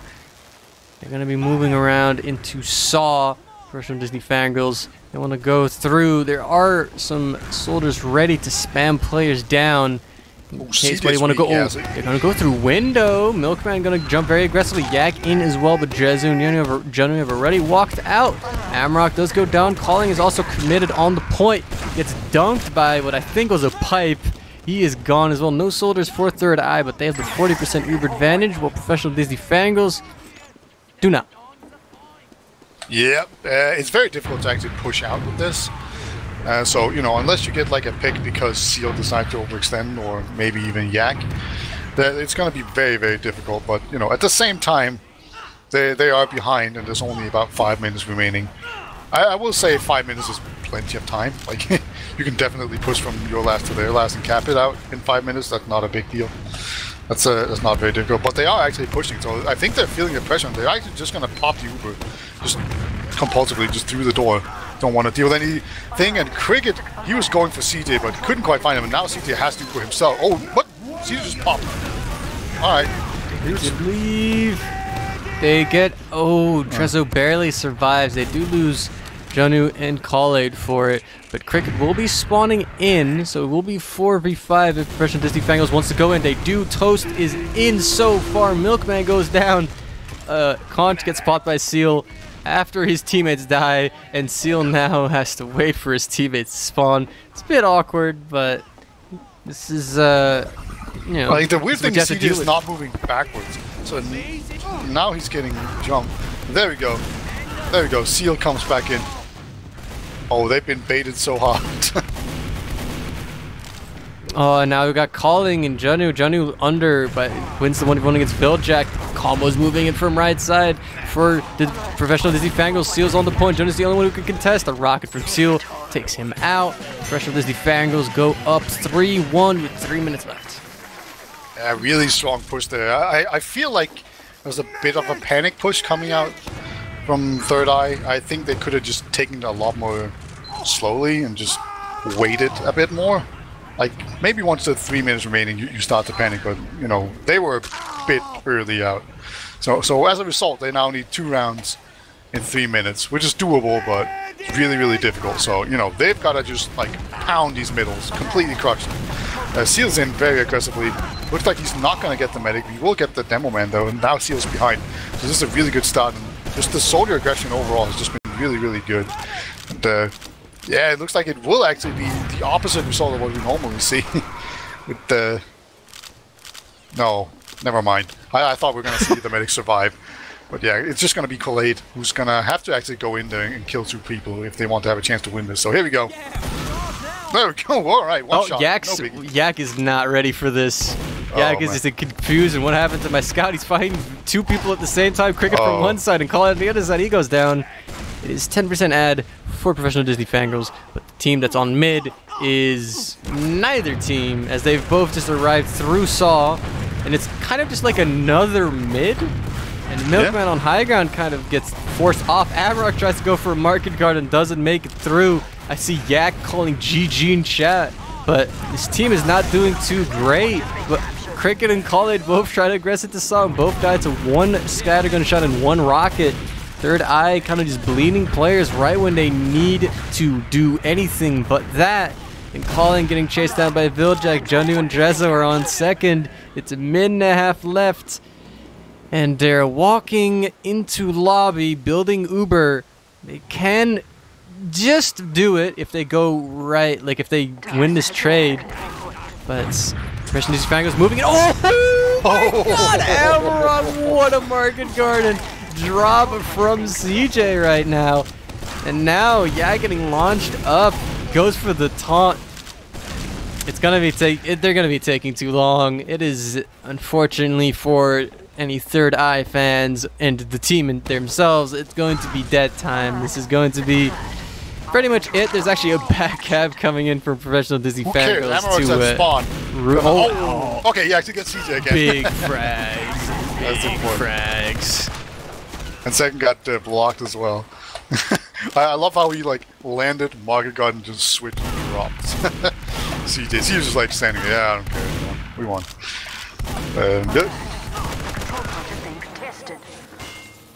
Yeah, we have truly entered that time, ladies and gentlemen. We've got some spies. You know, the demo man's off class is the spy. You know, the superior class, clearly. But, is that... No, that's not even the back burner. Oh! So Amarok just continues to go out there. Viljack's gonna go bird scout and just kill himself. But there's even a sentry gun on last. Oh, it's gonna be another 3-2 game. Like, in both games, the second cap point didn't matter at all. But, yeah, that's gonna be it. So, unfortunately for Third Eye, they are now relegated to Div 1. They've lost twice, so that means they're out of the Prem qualifiers. Whereas Professional Disney Fangirls will move on, and they will face the loser between Brain Sense and Bus Crew. Yeah, but yeah, well, let's get some interviews going.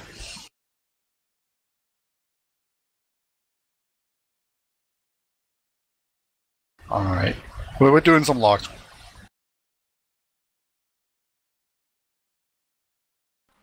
So we have 1 person in the interview channel, so can't quite do interviews just yet, as we need to look at logs and wait till some more people join in so we can talk to them, get their thoughts. Let's look at this log. I'm gonna look at the log, the snake water log, check what the stats are for this beautiful 3-2 map. Yeah, check out Wiethoofd, dude. That man was just going absolutely crazy. He went 29 for 14, 11 assists, top damage on his own team, and he was just playing out of his mind, at least in parts. So just really stepping up, getting that massive 5K on last was just the beginning of the end.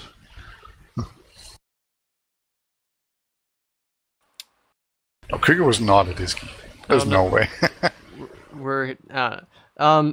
So regardless of the subject, one thing that I see a lot on this, I'm noticing on this log, is if you can go to kill stats, how the team that lost got 16 more kills than the other team, and also 4K more damage, and had more mid wins, which is a bit rough, because 16 kills more, that is the team two full lineups and then another half. That's a lot of kills to be ahead of and still lose by a pretty decent margin, because that last round was a dead time round. It was basically 3-1.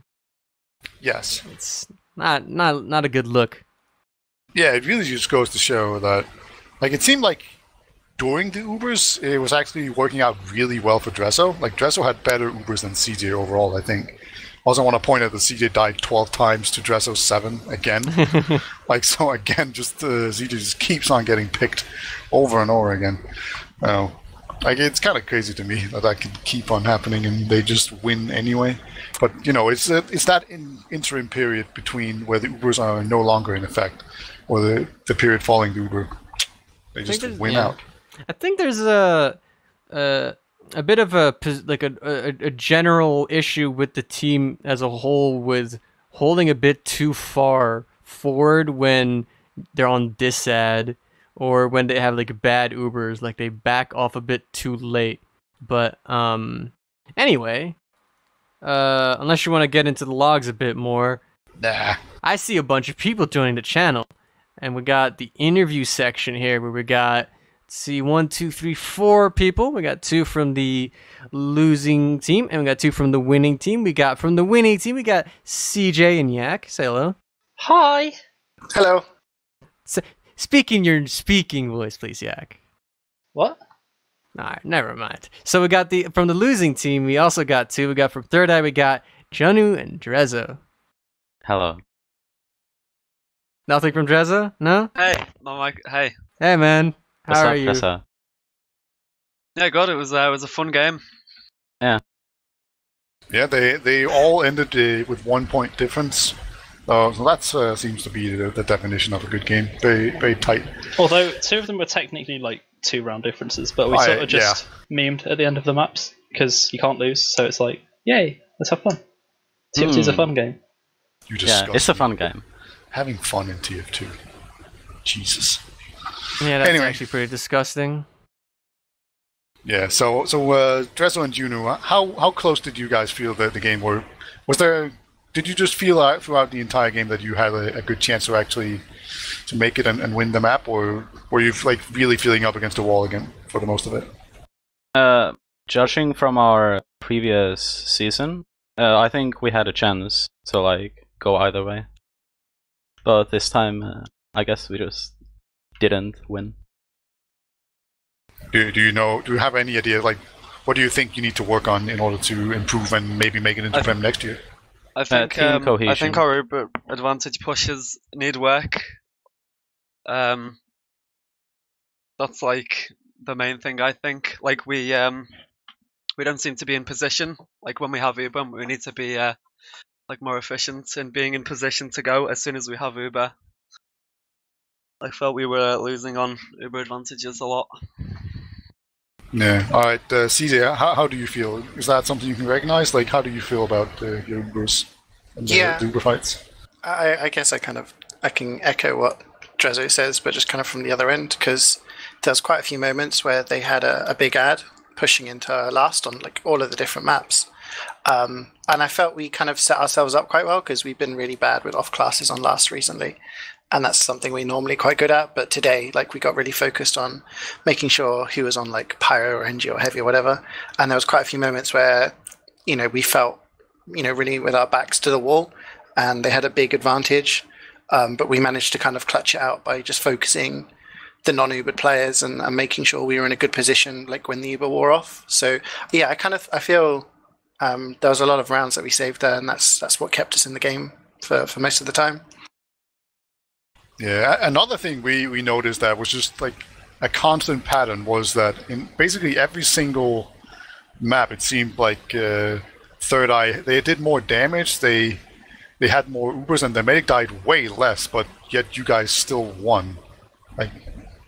Why do you think that was happened? Do you just play really aggressive and leave your medic behind, or like what was the cause of you just consistently dying more than Dresso? I guess I'm just worse. No, I mean, like we changed from last season. We've changed our roster around a bit. Like Toast used to play Pocket Soldier, and Viljack used to be on the flank, and Milchman used to play Scout. So it's kind of like we've switched things around, and I still think we're trying to get used to playing in those roles. I feel like if this game had happened a couple of weeks ago, then we probably wouldn't have won because we weren't at that level, but we're slowly improving. We've been scrimming these guys a lot. They're nice guys to play against, and they have been, beating us on quite a lot of maps in scrims. So we knew we had to really improve for this this playoff.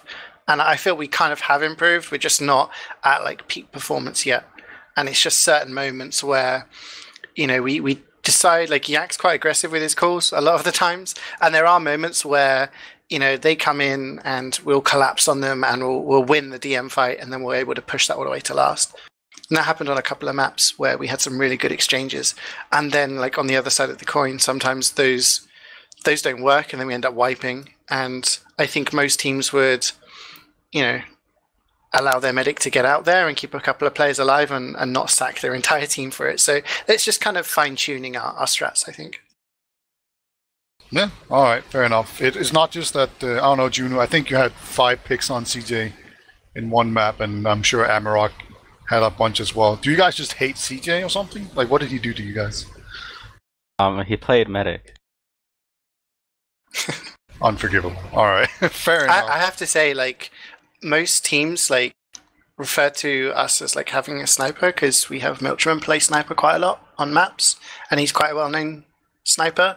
But I felt Junie did really well today and picked me off quite a few times. I don't know if anyone else on my team was feeling it, but I wasn't really expecting it that much. Like there was one on process where he was in forward spawn, and nobody was really aware of it, and he just dropped me as soon as I walked through the choke. So there was quite a few clutch plays coming out of their team, and he caused us some problems. So yeah, that was something else we had to adjust to in that game, like playing against a sniper rather than just being the team with the sniper.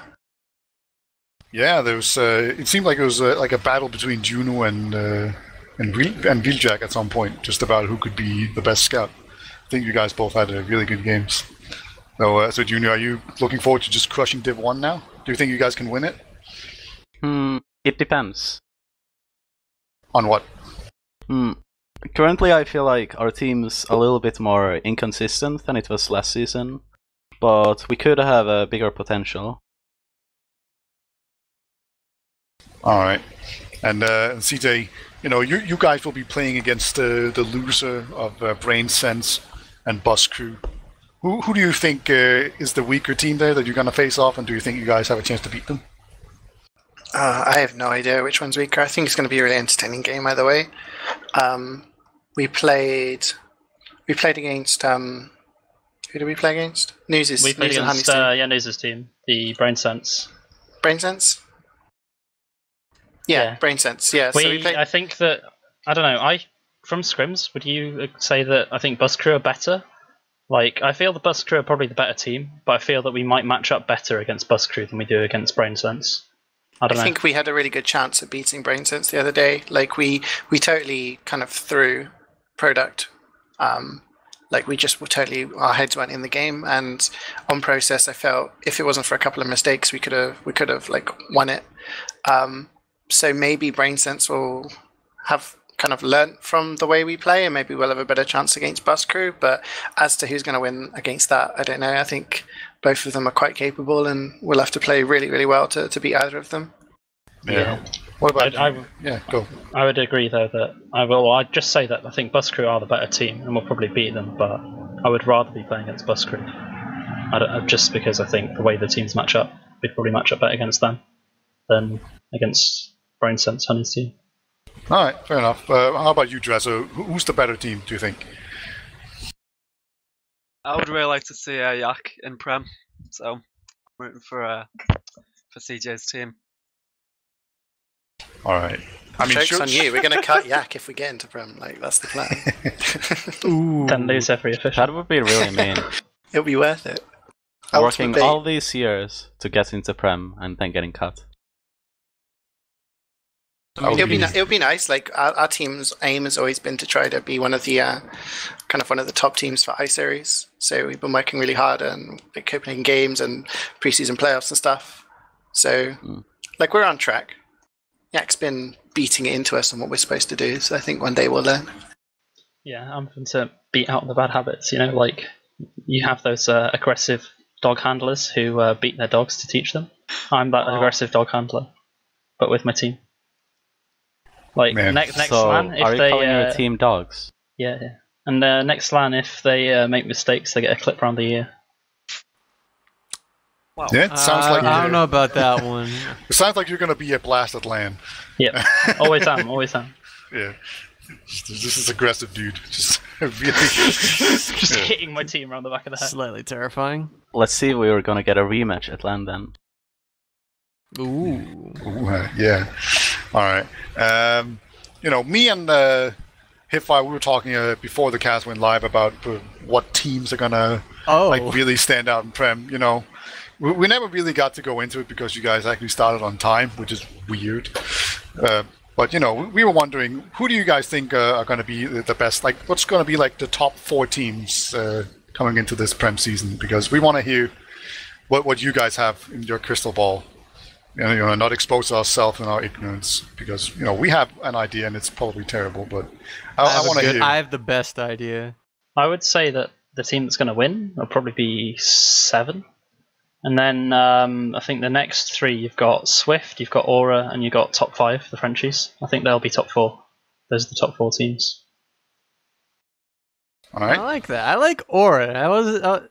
That's a team that doesn't get brought up enough. Aura are very good players, and they've played together for a long time. They get good results against like everyone, as far as I'm aware. Like is it pretty much the team that played at LAN? I think they haven't got Raptor on Medic, right? So they've got like a lot of experience playing together, and I think in this kind of environment where there's a lot of teams chopping and changing, consistency is going to be really key. So I agree, like 7, they're pretty much the same. So I'm interested who's going to play instead of Tiger, but I think they're going to be the favorites regardless. Yeah, they did just lose their best player and the best player in the game pretty much. So it's going to be pretty interesting to see if they're just going to do the 7 thing and steal like the second best player in the game or something from another team. The worst thing that will happen is that they get some scout who's not amazing, and then they have to play with that scout for like the first 3-4 officials until Funds has finished his exams, and then Funds will play. So yeah. So it's not like they might drop a few points playing with a different scout, but it's not like they won't make playoffs. And then so I don't think it's going to change anything. They're just going to play with butt nose every official. I feel like this is well, we'll see what happens. I don't know. Can you be a permanent merc for a team if you merc for every team? I don't. I think Buttnose deserves like the status of permamerc. He can always merc no matter the rules. Like, It's like rule number 1: no permamercs. Rule 1.1: butt nose is allowed, always allowed. Yeah. All right. I think we've asked everything we want to ask. It is pretty late. It's almost midnight. So let's just do some shout-outs and wrap this whole thing up. So, CJ, any shout-outs you want to get off your chest? Yeah, shout out to my team. I think I'm really pleased with the way we played over the past couple of days. Shout out to all the Highlander people watching because they think we're a Highlander team and they support us because of it. Cheers. And shout out to Ipali because he's my son and, I've got to look after the kids, right? Absolutely. No, Dresso, sorry. Just shout outs to my team, Khalid especially. Team leader. All right, Juno? Shout outs to Hampus and Team Ignis. Hell yes. All right, Yak, any shout-outs? So shout out to my team. Shout out to Beta and HiipFire for casting, Wiethoofd for streaming, and TurboTabs for organising everything. So for you guys, the viewers, and thank you for watching. Man, that was all the things I was going to say at the end, so... Yeah. Well, whatever Yak said is... Yeah, that's what I was going to say. Check us out, HiipFire. I'll have nothing else to say. Shoutouts to my team. Shoutouts to Team Ignis as well. And yeah, as Yak said, shoutouts to Beater and Wiethoofd for making the cast happen. TurboTabs for being, the organizational force between all of this stuff. Shoutouts to teamfortress.tv. Check it out on the forums at teamfortress.tv on the World Wide Web. There's also a Twitter account to be aware of, when casts are done. You can check the events on the site as well to see when casts happen. There's a Discord if you're interested in getting into TF2 and you have a team and you want to scrim people. Go to the Team Fortress TV Discord. It's at the bottom of the page. Yeah, I think that's it. So from all of us here at teamfortress.tv, I hope you had a good time and we'll see you at the next match.